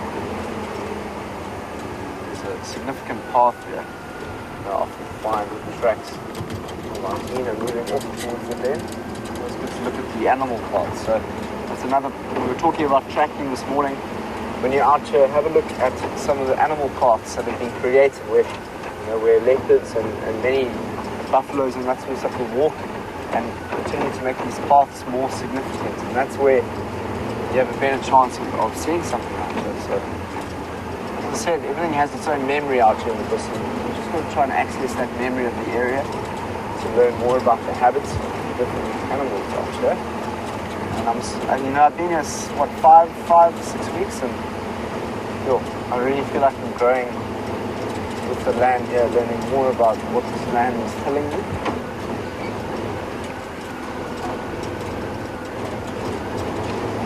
Close to the den now. The southern den, which is the one we're going to go look at first, is the one that has been active recently. The northern den hasn't been as active.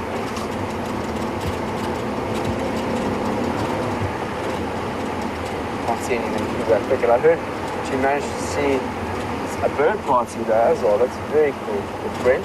And a raptor of some sorts. Sounded like quite a rare raptor that we saw. On Cheetah Plains. The lioness falcon. What a falcon to see. Well done, Brent. Okay, here we are. Some den. Doesn't seem to be anyone in that thicket. Sneak our way up here.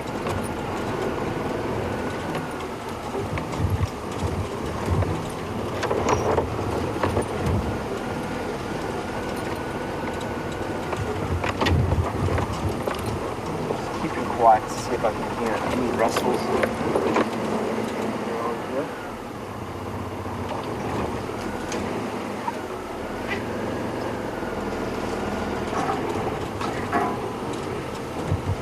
So, at the moment I can see the den, I can't see much happening here. There's a steelbok that's running off in the distance there.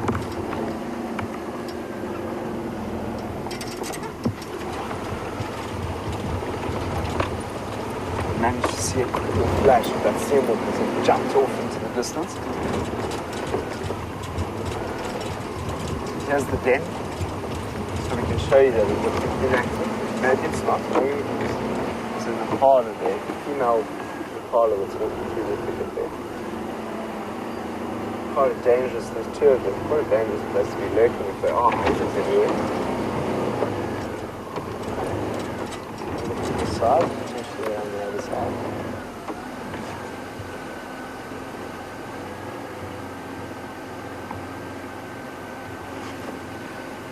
No hyenas here at the southern den. Let's go look at the northern den.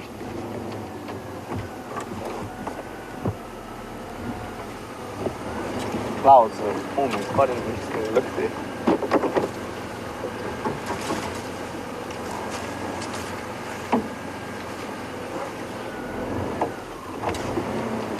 Let's go see if we can find these guys.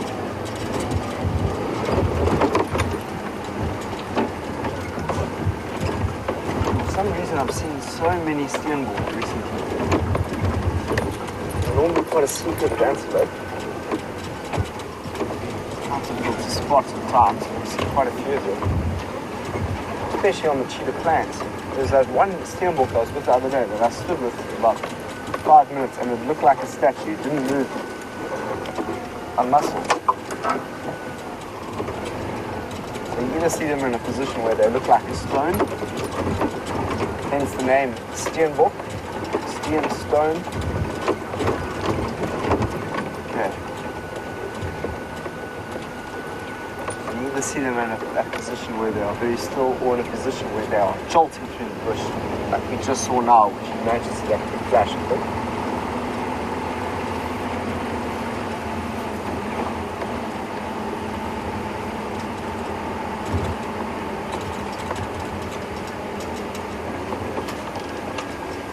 Jeandre just said, have we ever thought of using drones to help spot animals. We have thought of that, and I think we do use them. Is that right? Yeah, every now and then. For the TV special. For the TV shows. That's when they use. I haven't been out when they've used the drone. That must be hugely exciting. It must make such a difference, being able to see something from above. But I think that it must scare the elephants quite a bit. So I'm just looking out into the northern bend now. It's looking exceptionally inactive down there. So it doesn't look like we've got any hyenas this morning. We'll come back this afternoon. Potentially they will be there. I'm looking forward to seeing them again. There's something in my eye. Fly just flew straight into my eye. That's the best, eh? When a fly just flies straight into your eye. Just wants to say hello. Maybe there'll be a lurking down here.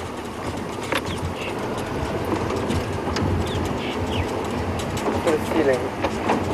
Should we check on the radio? There's something that's crossed over.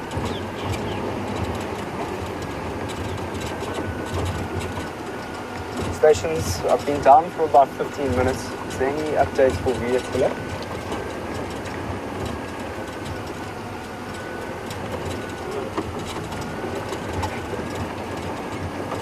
There we go. That's where we found the lions earlier. So they've crossed over into Simandini. We're now off this way because Jeandre looked like Brent was following tracks of a male leopard this morning, and it went off into Buffelshoek. But there's every chance that they could have come back and done some scent barking. Myself and Wium have actually spotted Jeandre in this very location once before. So if we find some tracks, or we could even see Jeandre on the road. Could very well be lucky to see Jeandre. It's a bit of a chance we're taking there, because it's only one part of his territory.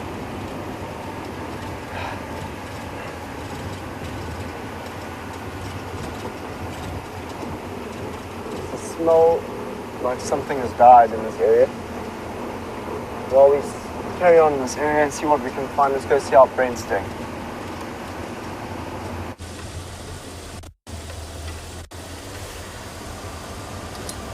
So we're now on the southern boundary of Cheetah Plains, having a look for those two male cheetah, hoping that they have come to visit us. And we're just keeping a careful eye out for tracks at the moment and scanning all around us.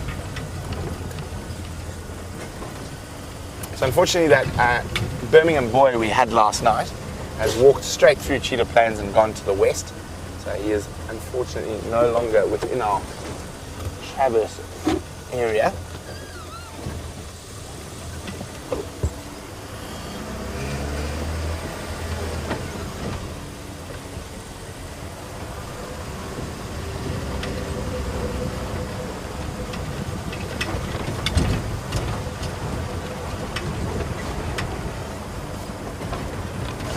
James Richard says, well, if we can't have wild dogs this morning, hoping we spot a jackal on Cheetah Plains.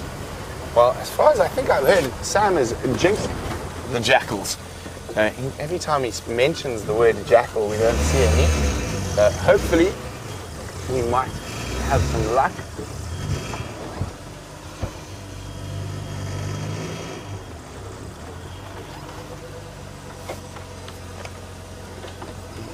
Unfortunately, a hyena track.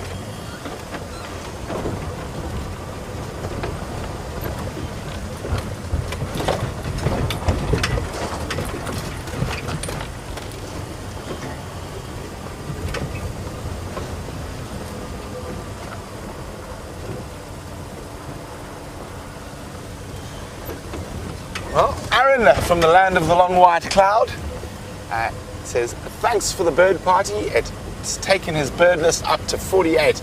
Well, Aaron, I think we should definitely try and get it to 50 today.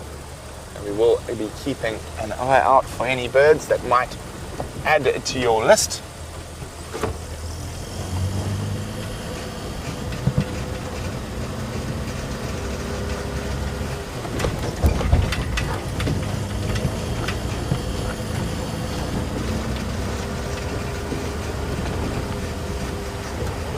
So just over this rise is the first of the big open areas on Cheetah Plains.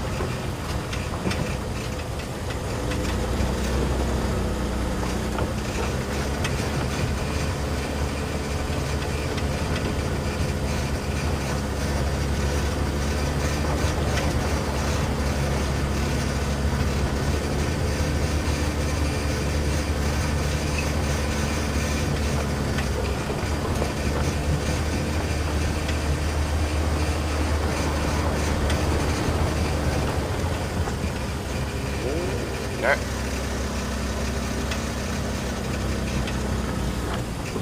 No tracks just yet.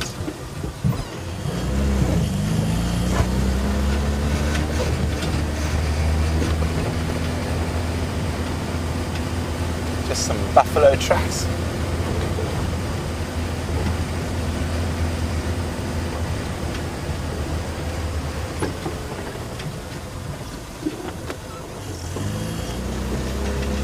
So Dave is wondering if myrrh, or the myrrh incense tree, oh, excuse me, grows in South Africa. Thank you, Jeandre. It does not, Dave, as far as I'm aware. Oh, here we go. Occasionally I have these bouts of about 20 sneezes in a row, and it's hopefully not one of those. If I'm driving down a main highway, I actually have to pull over to the side of the road because it's quite dangerous closing your eyes when you're doing 120 kilometers an hour. Oh.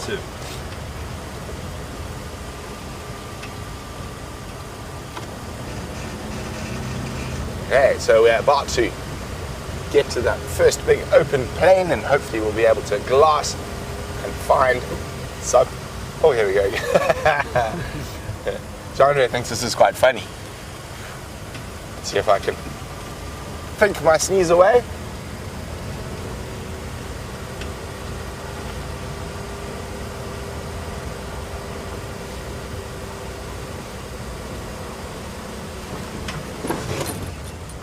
Let's just freewheel down the hill.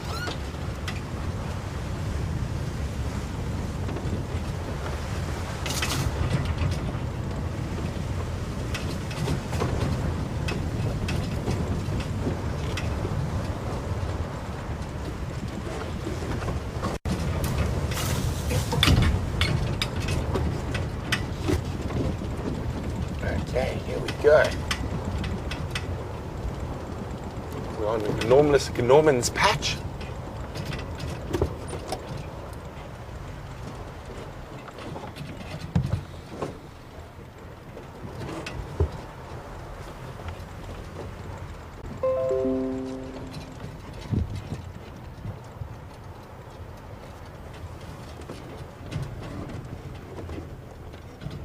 Just checking carefully.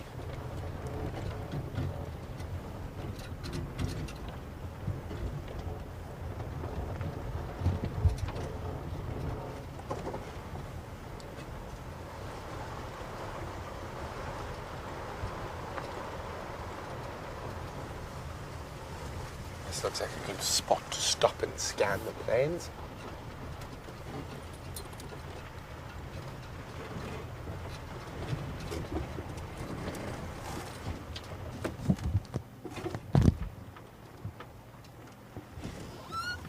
Time for binoculars.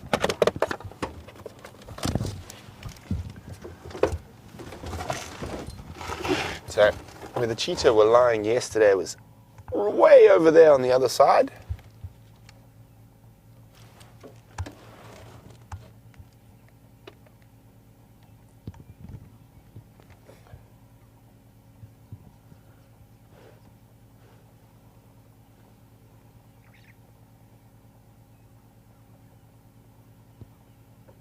Of course, it's not very unlikely they're going to be lying in the exact same position again.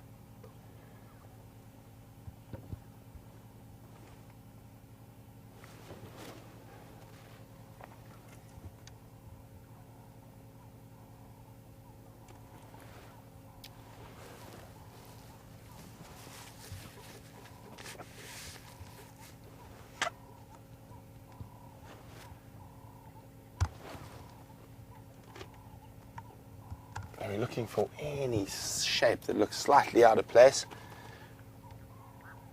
What has Jeandre spotted? Nothing yet?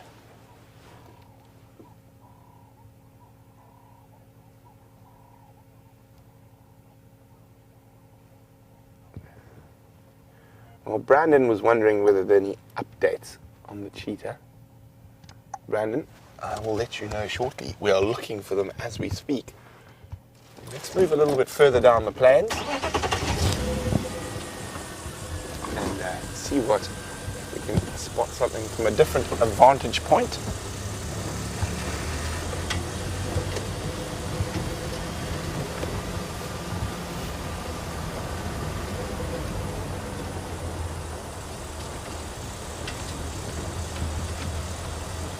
Well, Gnormless and his ladies are still around. We'll go have a closer look at them shortly. I'm just going to keep a very close eye out this side there.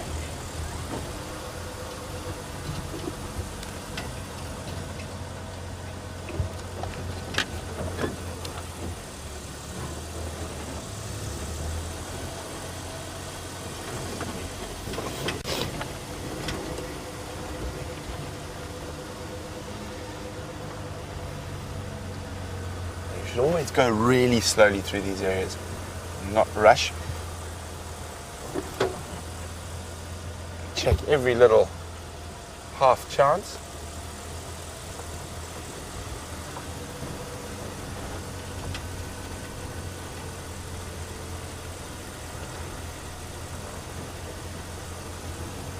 If they were going to come north,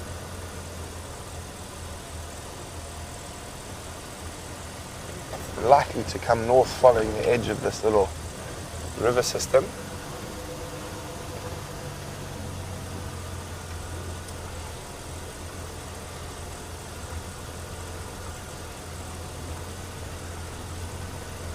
Just checking very carefully. This is a good spot to start looking for tracks. To our left is a Gnormless Gnorman and his lady friends.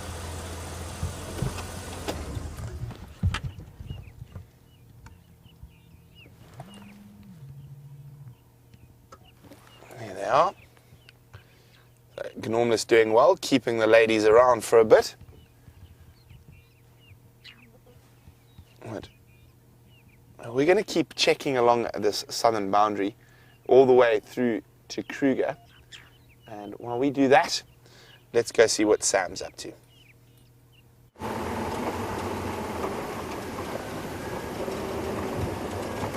So Brent is off on Cheetah Plains to see if we can find a cheetah this morning. We are just moving, we are now on Boober Road and we're going towards the Jeandre Dam to see if there's anything there. I also just thought I would show you because we haven't seen any tracks of a zebra or a aardvark while we've been on drive. So I just thought I would show you quickly. I think it was Jeandre, and I've just forgotten who wanted to see the aardvark. Sorry, James Richard, not James Henry. James Richard. So here, have a look here. Some tracks here. Here you can find the plains zebra over there. So that is very much the track of the zebra over there, James, if you're watching. And we'll see if we can find that in the practice on the ground. And then here is the John. Here is the aardvark, which I'm just going to show top left. And that is what the aardvark track looks like. Sometimes you can really see it when you go towards like kind of old muddy areas where an aardvark would have walked. Often their tracks are so distinguishable. You can really see them. So those are the tracks of the two beautiful looking animals that hopefully we can find as we drive along here. But also, I just thought what would be quite interesting is to maybe talk around any kind of questions on biomimicry this morning. I know that I've had some interesting topics from people around, how could we find biomimicry and what might we find within it in design. And just while we're driving here, I'll be looking out for any kind of thing that will show you a little bit more about how we can use design in many things. I mean, of course, we could look at trees and understand how water might go up a tree to that of a leaf, how a leaf captures, but I've explained that example a few times. So we can have a look at the shells of beetle and the body structure of a cheetah within design, and the dexterous movability of something that's over there. Hold on.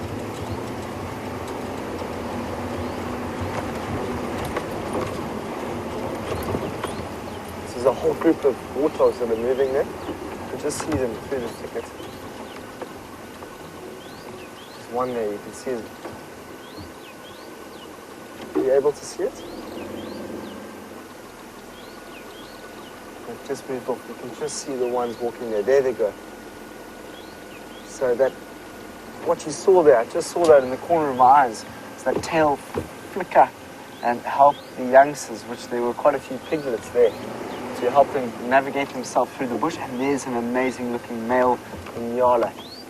And it's just walking out into the thicket there. There we go. So that's the best way you want to see a Jeandre, looking through the bushes. That's where they like to be. Their habitat is these woodland areas behind the trees where they can camouflage themselves best, where it's most difficult for them to be seen. So that's a quick little spot of a warthog and an Jeandre. Very cool. So there's also, can you hear that? Sound of an oxpecker. That one there. Let's go around. That could often mean that there's a buffalo, or even a hippo, or something that could be around the corner. So let's just see what might be around this corner. So that's a very important call to have out here in the bush. Can you actually see that bird? There it is. It's on the top of the tree there.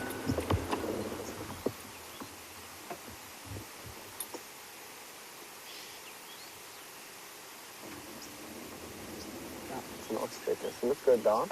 Maybe potentially there's something beneath this tree. See, the signs in the bush are very, very important. You're looking at the tracks, you're listening to the sounds of the birds. That's also an amazing shot. Have a look at that. If you want to screenshot the look of a bird with the backdrop of those clouds in the distance, it looks really, really beautiful.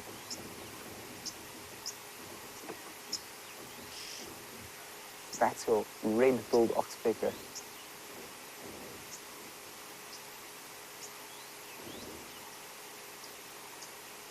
So a lot about what biomimicry is just stopping and quietening your cleverness. So that's what Jeandre, who is from the United States, has told me that the more we stay quiet and we listen to what's around us, we can start learning more about the natural ecologies that are all around us. There goes the oxpecker.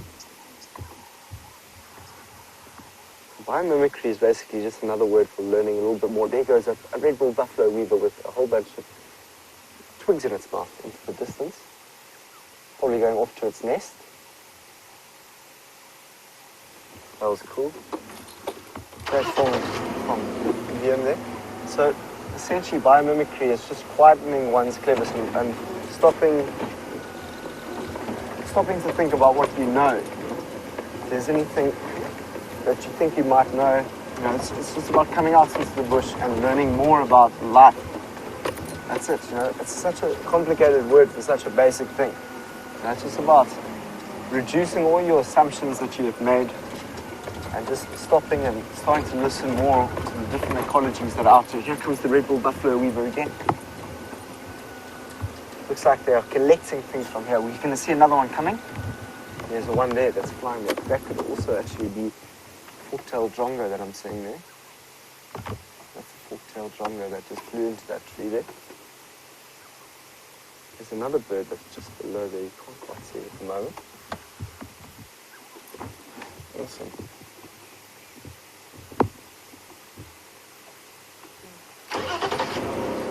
Brenda, you need seven more birds to reach 100 on your list. So we just saw the red-billed buffalo weaver, you definitely have those already. We saw the chin spot baddis this morning, and let's see if we can find something more. We're going down into a thicker area here. See what we might be able to find down here.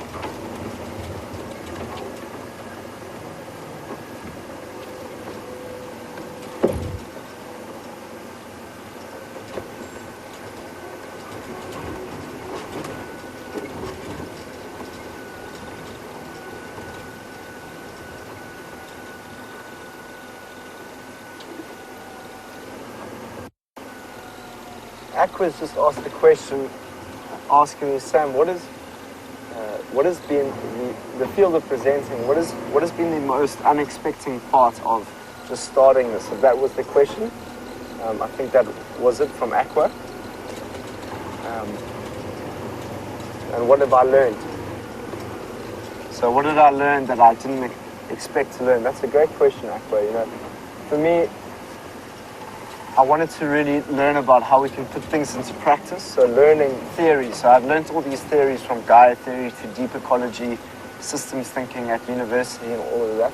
So I came straight out of a master's straight into the bush to do presenting, and the unexpected thing is to see how those theories that I've learned are starting to really find their way into practice by learning more about the behavior of animals. Like, I didn't realize that behavior of animals were really going to draw my attention to presenting. In the presenting, and I really want to bring the viewer into the different views and sights and behaviors that we might find in the natural bush, the natural ecology. So Brent is with the warthog. Let's go and have a look at that warthog.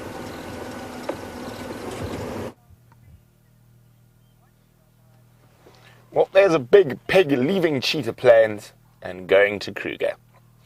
So unfortunately, no sign of the cheetah, so I'm pretty sure they've headed south from where they were yesterday. Seems that the sneezes only wait till I'm live to come out. Well, not live, I don't seem to sneeze at all.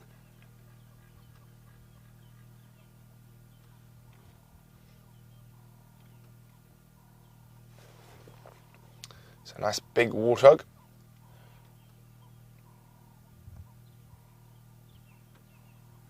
And he's continuing into Kruger at a slow jog.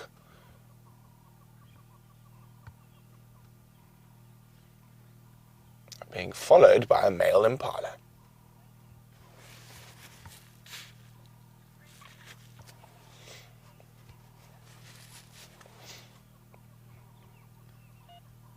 Let's see if Jeandre can spot the impala. Oh, he missed it. Oh, there it is. See it? No. A little bit to the left. A little bit more. Yeah. Oh, there he is. The male impala. And it's all the boys. Big male warthog, male impala, and a little bit further to the left, Gnormlus's competition, another male wildebeest.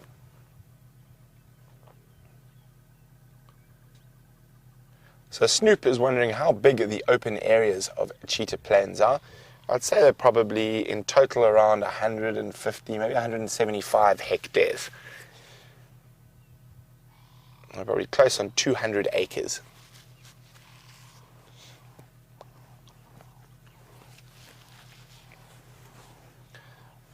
So Norman's got all the girls. Shame, this guy hasn't got any at the moment. Let's keep heading down the Kruger. So unfortunately, as I say that, those are old, but those are very old.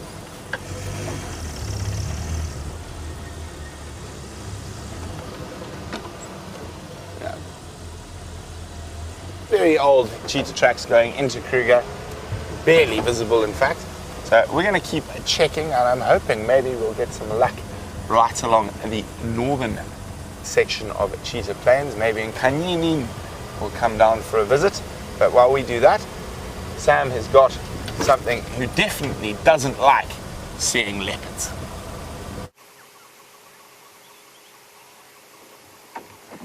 So we've just come across some vervet monkeys down here. So you can see there's one holding onto a tree there quite well. There's actually a few of them. There's another one that's standing in the grass. There's one here and there's another one. Oh, there's one there. So there's two there. One standing in the grass there, one standing up on the tree, and there's also another one. You can't see right now. It's walking to the left of the tree. Let's watch and see what they do. Monkeys are a great animal to follow, especially out here in the bush, because they will be one of the most reliable animals to tell us that there is a leopard in the area. So they are very, very frightened of leopards. And leopards will kill a monkey. So they'll let us know if there's anything around the area that might be threatening them. So there it goes. Watch the way it runs on the ground. There it goes. This is so cool. Off into the bush there. So that's where they're going. Let's move in that direction. Maybe they'll move off and give us a greater sighting and come a little bit closer to us. There's a road not far away from us, which is called Woolbridge Road. They're over there in the distance. Maybe they'll run across our path if we're lucky enough. So they looked fairly relaxed. They don't look like they're making a loud noise, which is what they would say if they were seeing a leopard.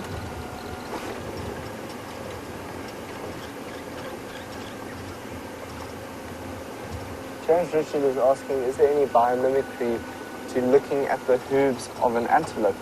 James, I haven't heard of any emulation or design that's been looked into around the emulation of a hoof structure. But I'm sure once you start to look at it, so there's three different ways in which you can view there's a little squirrel on the road. So I love squirrels. Let's have a look and see the squirrel. It's just over there. Jumping up into the tree now. I'm going to stop. There goes the squirrel. You can see its nice thick tail over there. It's gone back into the thicket. So squirrel. So we've just seen a monkey and a squirrel, and those two animals are just great to see in these areas because they are not only, well, the squirrel's not as reliable as the monkey is when seeing a leopard when there's an alarm call, but a squirrel will also alarm call at a leopard. So there's three different ways in biomimicry you can look. You can look at the emulation, so the actual design of something. And you can look at the system, so the system that it works in and how it contributes to the system. And then you can look at the process. The system, emulation, and process.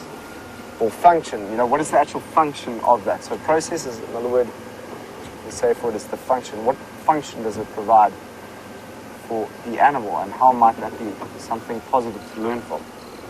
So you can go into your back garden, look at a tree structure, look at a leaf structure, look at the way in which a gecko's tail does this. Look at how does a tree, how is the tree's bark able to help with wind, and how is it able to create? But what is the purpose of bark? How does bark act as a substance or a protection layer? Have a look at that ant that's calling our awesome imagery there from Wium. It's so cool. Is that an ant there? Yeah, there are ants. You can just see them, that silhouette of them as they walk. That was very cool. Great little spot from Wium. Spotting a lion this morning to spotting an ant crawling up a tree. You've got to have good eyesight to be able to pick up on these smaller things in life. So that's it. So biomimicry, as I said, is just a way of seeing. It's a way of learning that is listening to the natural. At least that's the way in which I've picked it up. The way of listening to each individual within the natural world and how it's in relation to everything. I think that's the most powerful thing to learn for me with ecology, is to learn relationship, the relationship of a tree to its ecosystem, the relationship of a monkey to its ecosystem. And then eventually that will help us understand what our relationship is.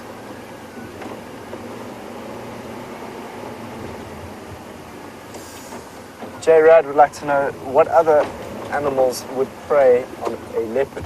I mean, on a vervet monkey. So I just know that the leopard would. But if we go into the book very, very quickly, there is a list of animals that would prey. So 206. There's the vervet monkey. That's the monkey we just saw. Up on the right there is a nice picture of that vervet monkey. And the enemies are a leopard, a lion, a caracal, and a crowned eagle. So have a look at the enemies, which is over here. So I've never seen a caracal out here in the bush, and that is the one animal I really, really want to see. So they can live up to 12 years, and their main food, their diet, is wild fruits, flowers, leaves, seeds, insects, birds, and eggs.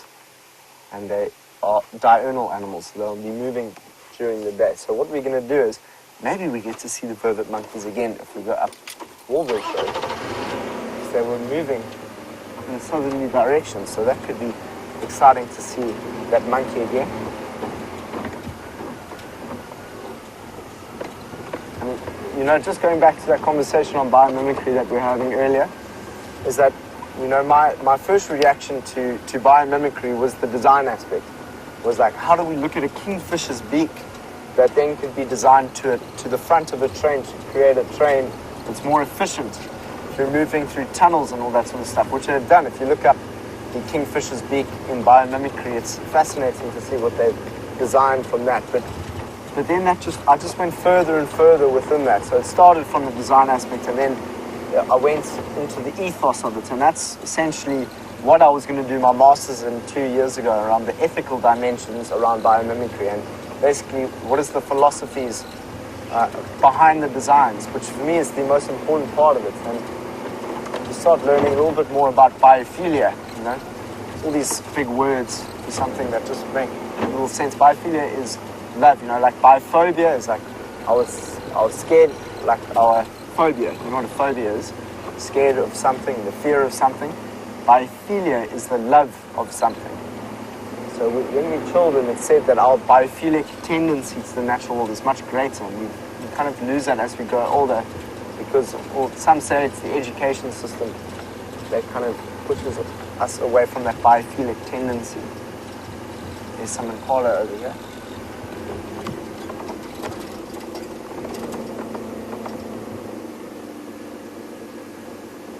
So some beautiful impala that are what looks like they're grazing there. So they're both grazers, selected grazers and browsers. So they'll eat grass and they'll eat leaves. And that's a female that we're looking at the moment. Over there. So there's actually two of them there. There's a third one that's walked into the screen. There should be a male not so far away. There's another female that's coming out of the bush here. There's 4 females that we've seen. And there should be a nice, big, good-looking male around here. And that's what we call a harem. Harem of females. So a harem is when one male is looking after many, many females. I'm sure that he's in there somewhere, looking after his good-looking group of females. We're going to see if we can find those vervet monkeys again, because I'd love to show you them again. They look so cool when they're climbing trees, so we'll see if we can find them. For the time being, let's go and see how Brent is doing tracking cheetahs on Cheetah Plains.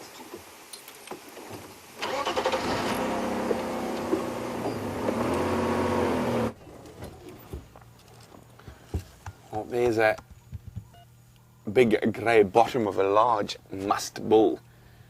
You can smell the musk quite clearly. He just popped across the road in front of us.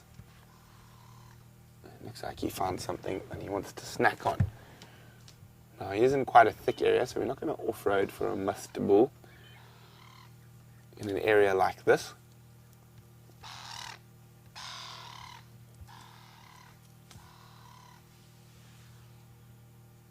If you found something tasty there.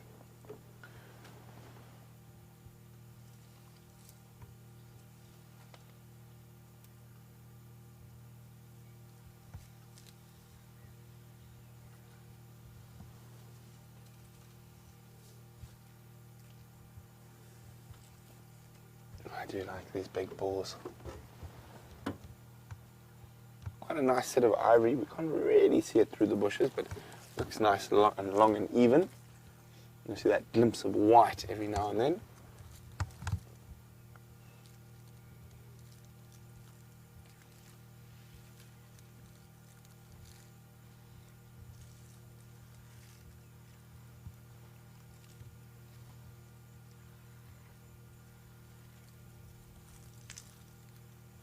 I'm breaking those branches. I'm going to try and move a little bit, see if we can get a slightly better view.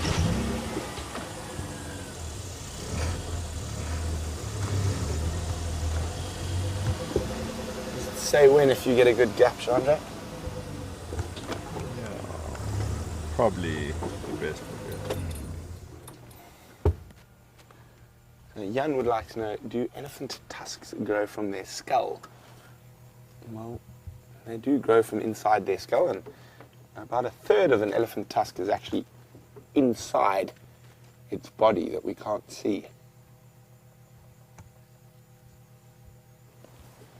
And you can just see that gleaming ivory through the bush. Hiding behind her. Which bush willow, Jeandre? Variable. Red. Now, So Jeandre has asked to be taught some bush willows this morning. The red bush willow, the most common bush willow we get in this area. Actually, I'm going to leave that Ellie be. I don't think he's going to give us much better of a view. But what we can do is look at some bush willows for Jeandre. So Jeandre seems to have got this bush willow down. russet. There we go, russet bush willow with a very rusty looking seeds.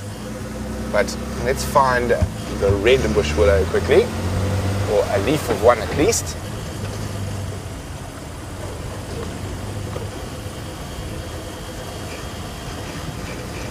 Here we go. It is the most common tree in both Jeandre and Cheetah Plains. And we'll take one leaf from there, another leaf from there. So the best way to remember a red bush willow, if you're ever out there and you're unsure, of course it doesn't look too red. The heartwood is very red, and it's actually one of the most dense trees. If we had to put a piece of bush willow in water, or red bush willow, it would sink. It's actually more dense than leadwood. So I'm going to pop that on the dashboard for Jeandre. Now, sometimes it's not that obvious, but always the red bush willow leaves have a little sharp edge, a little pick almost. It looks like the little sharp edge of a pick on the end of their leaf. And if you ever want to remember the scientific name for the red bush willow, it is a combretum, which is the bush willow family, apiculatum. So you just remember that little pick on the edge of the leaves, and that should help you remember it. Combretum apiculatum. We will be keeping an eye out for other bush willows for Jeandre on the way home. So we do have quite a few species, and some of them are quite common, some of them not so much.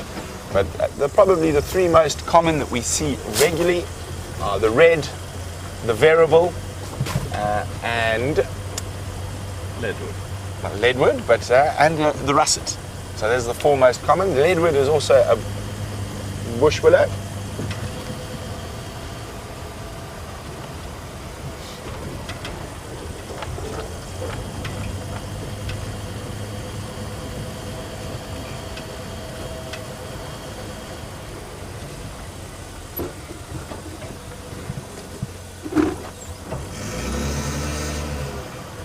So Joyce in Minnesota is wondering whether our leaves change colour in the fall. So, well, Joyce, we don't have a real traditional fall, but our leaves do change colour and fall off on certain species. Now, we've got a perfect example of this at the moment. There's a red bush willow with the leaves turning, and they will fall off. And even the marula to the left has also started turning. So some of the trees will lose their leaves and change colour. But we do have a few evergreens that don't. Oh, Jeandre, there's another bush willow for you. Now, let's see, Jeandre, which one is that? This one. No, That's a red at the back. It's this one here. A baby. A baby. It is a variable bush willow, a Combretum calinum.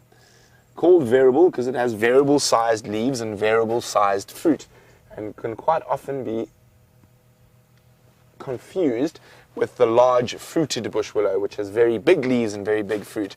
But a variable can have both. What you want to look at is just sort of the general size and the shape. The variable sort of more, I mean, the large fruit is more shaggy and much thicker. The variable is a little bit more sparse and generally a bit taller.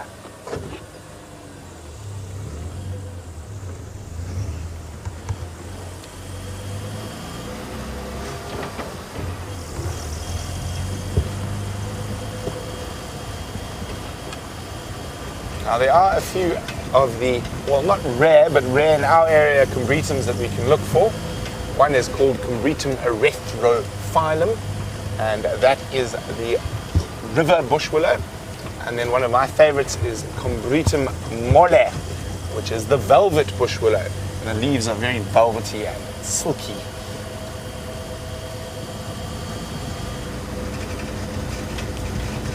Quickly, Jeandre, general size, shape and impression of the tree. Not a baby. Not a baby. It's another variable. Right. I'll try to show you a large fruited to give you an idea between the two. That always makes life a bit easier when you've got something to compare against.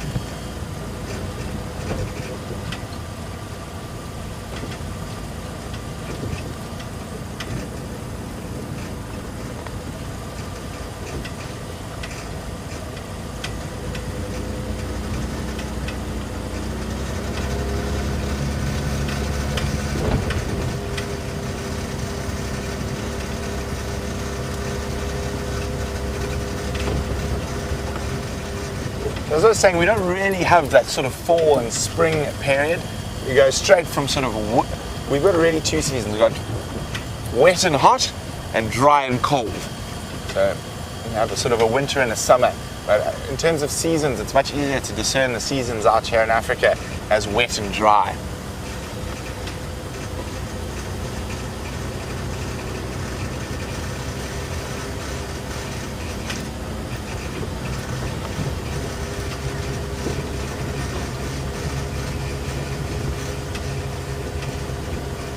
So Jeandre says, after looking at that elephant, wondering if they ever get sunburned. They don't. I mean, they've got that incredibly dark skin and very thick and large subcutaneous fat layers, so they're very well insulated and protected against the sun.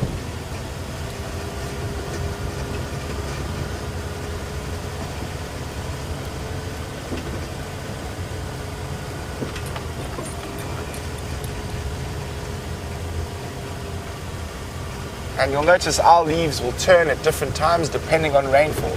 So you'll find certain areas the leaves will all turn far before others. Oh, excuse me. That was a big one. What did you see? Ah, there we go. There's a false marula that's busy turning. So very, very pretty. You can see the green and yellow of the turning leaves.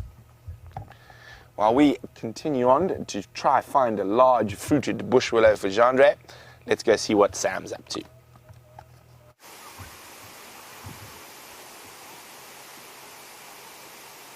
We have just come across some small looking mongoose. They've been jumping and running around it for the last minute or so. Just gonna have a look and see if we can find these mongoose again.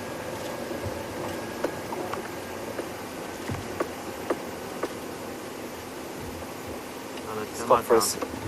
No forward. Found them. I think they could be. They're right there.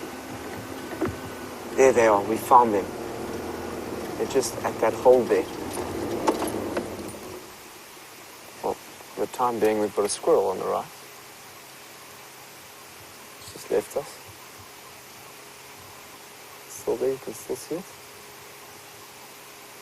So that's our second squirrel of the morning, and now the dwarf mongoose are all out. This is awesome, look at that. 1, 2, 3, 4, 6 of them there. So they'll probably be coming out to nibble on some food, and dwarf mongooses will move from place to place to go and find new homes.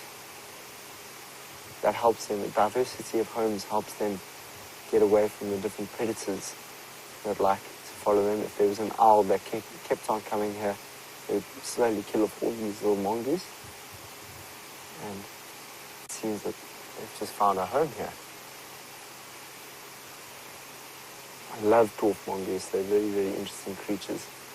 I'm still yet to see a dwarf mongoose with an egg, trying to open an egg. Apparently it's one of the funniest things you can see. It's watching a dwarf mongoose with an egg. So you get a sentinel mongoose, which means the one that will look out for any predators, and he'll be just a little bit further away from where they might be feeding or doing something within the den, and will let everyone know if there is a predator in the area. So there he is. Look how sweet you are. There's now just one of them. What are you up to? What are you going to do? See how he just lifted his head there? You can see those eyes, prominent dark eyes there. So they're the smallest of the mongoose.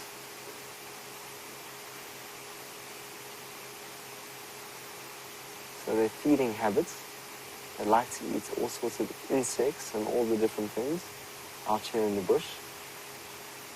There's one that just jumped out there. You often see mongoose with hornbills, actually. There's a nice symbiosis between a hornbill and a mongoose, where a mongoose will come out and start feeding on some insects such as scorpions and whatnot, and then a hornbill will come, and they actually have a relationship so that the hornbill will make a very loud noise, an alarm call to say that there's a predator in the area, and in that situation, the mongoose will then go back into the den. But sometimes, which is interesting, I think it's happened up in the Kalahari, you'll have like a fork-tailed drongo. They will mimic, because drongos are mimickers, and they can mimic the sounds of other birds, and they will mimic. I think they do it with meerkats, which is interesting, and they'll mimic that call. They'll see that the mongoose has just found a scorpion, mimic that call, and then the hornbill will go down, or the drongo will go down and eat that scorpion, which is quite interesting. But the relationship, the symbiosis between the hornbill and the mongoose is actually a positive one. So it's mutual, where the mongoose will provide the food, some of the food for the hornbill, and the hornbill will act as an alarm system for those mongoose. So that's a fascinating thing if we get to see that one day. It seems that it's a little bit more empty now. It doesn't look like they're here anymore. Well, there looks like some grass moving in the background there, so could be something going on behind that little termite mound there. So they'll live in termite mounds, in old unused termite mounds, because you see that grass shaking on the other side there. I don't know what they're doing. I'm going to drive it a little bit forward. There's one in the background. It's moving around.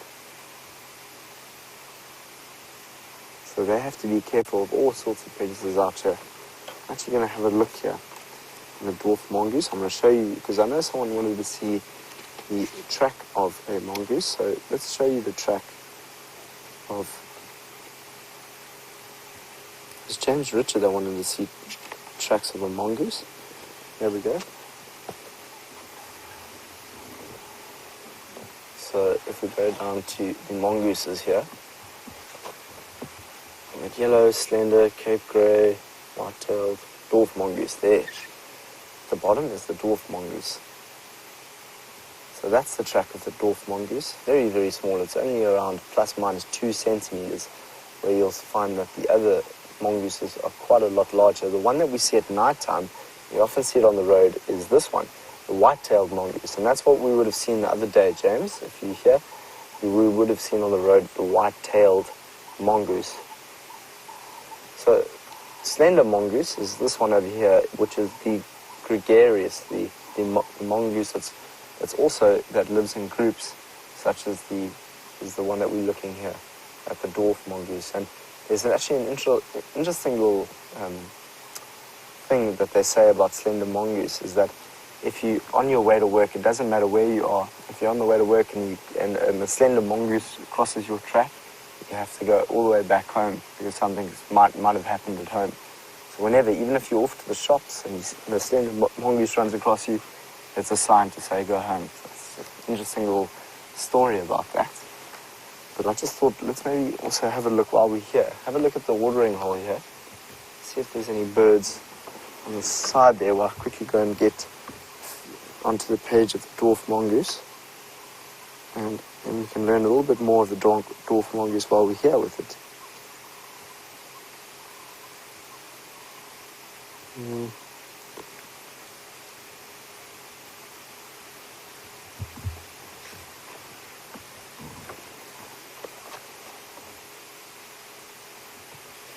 Elaine would like to know how many other how many different types of monkeys we get here, but I'm going to come back to that in a second. Let's just quickly have a look here at the dwarf mongoose.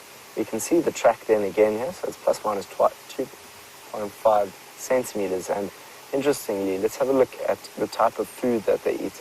So we spoke about scorpions and insects. So they eat locusts and worms. Very, very interesting. So that's what they like to eat, and that's also what the hornbill likes to eat. So that's why they have that grouping together. And the animals that like to eat that are the leopard, the civet, the African wildcat, jackals, python, and African hawk eagle. So that's who the dwarf mongoose needs to be quite careful of. So going back to that question around the monkeys that we get in this area, we have the, of course, the vervet monkey. That's from Elaine. But of course, the vervet monkey as well as the, we get a baboon. Those are the two monkeys that we get in this area that I've seen. The baboon is much harder to find. If we see a baboon and we get time to sit with it, we're very, very lucky. It's much easier to find a vervet monkey. Where I lived in the Cedarburg Mountains out by Cape Town is where I used to see baboons all the time, where they are quite wild. And in Cape Town, they can be quite of a problem, especially at Cape Point. If you ever go to Cape Point, don't ever feed a baboon at Cape Point because there's a bit of a problem there with baboons and people feeding them. And then they start attacking people to get food now, which is a problem. And there's the dwarf mongoose again. So we've had such a lucky display of them this morning. Moving around, jumping from place to place. And they are gregarious, as I said, so they'll move together in their little groups. So those are the mongoose. Let's go. We don't have much time left on drive, so I thought we might as well just drive around here to see if we can find any more tracks of potentially some leopard that's walked in the area. Let's go and see how Brent is doing. Brent is with a large animal again, much like Mr. Ellie. Look at this, another beautiful big musk bull. Really nice ivory on him as well. His right side is longer than his left. In his prime, probably mid-30s.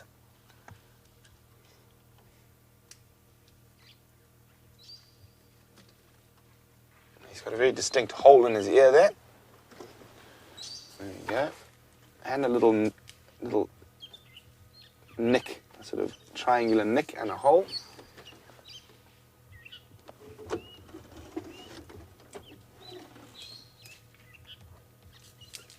And causing us a bit of a traffic jam. Feeding off a terminalia at the moment. Or a silver cluster leaf. Let's just try edge a little bit closer. Oh, there's another big bull behind him. A little bachelor's group going on here.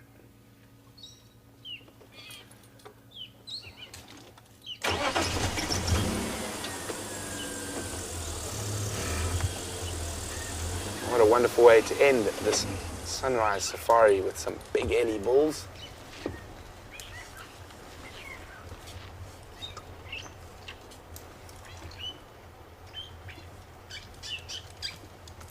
see from his body language how relaxed he is. His tail swinging loosely.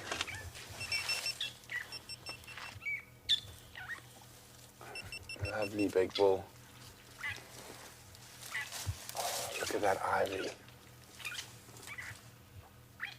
That is a magnificent right tusk he's got.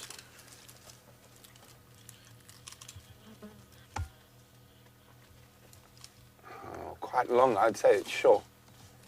Might be one of the longest single pieces of ivory we've seen out here. Nice curve on it.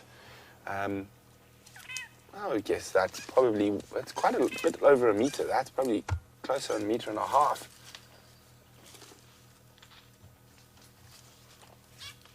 It sounds like there's quite a few other elephants around as well.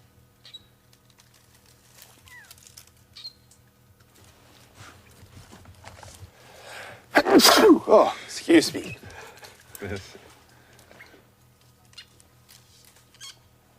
so peaceful. And this is one of the benefits of this very dry time we're having, is this influx of massive elephant bulls. He's moved on from the cluster leaf. He's now eating a zebra wood. And you can see that little build-up of white gunk in his eye, and what we would probably call sleep, but probably from dust and other stuff as he moves around. And the eye cleaning itself.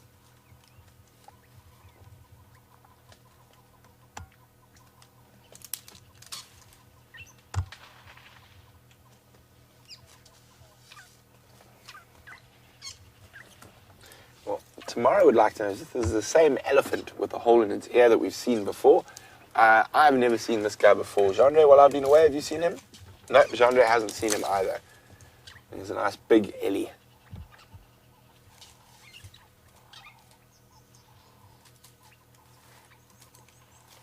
Really making short work of that little zebra wood.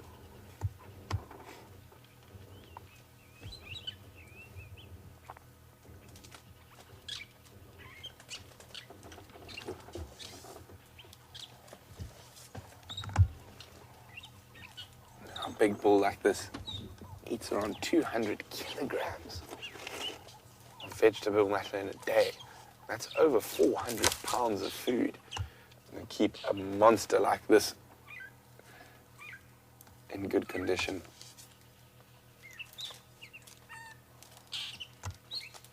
You can now see why his left tusk is slightly shorter. That's his working tusk. So he's left-handed. You can see there's a little break and stuff on it. So he uses that to break branches and peel bark. And so it's worn down a bit more than the right.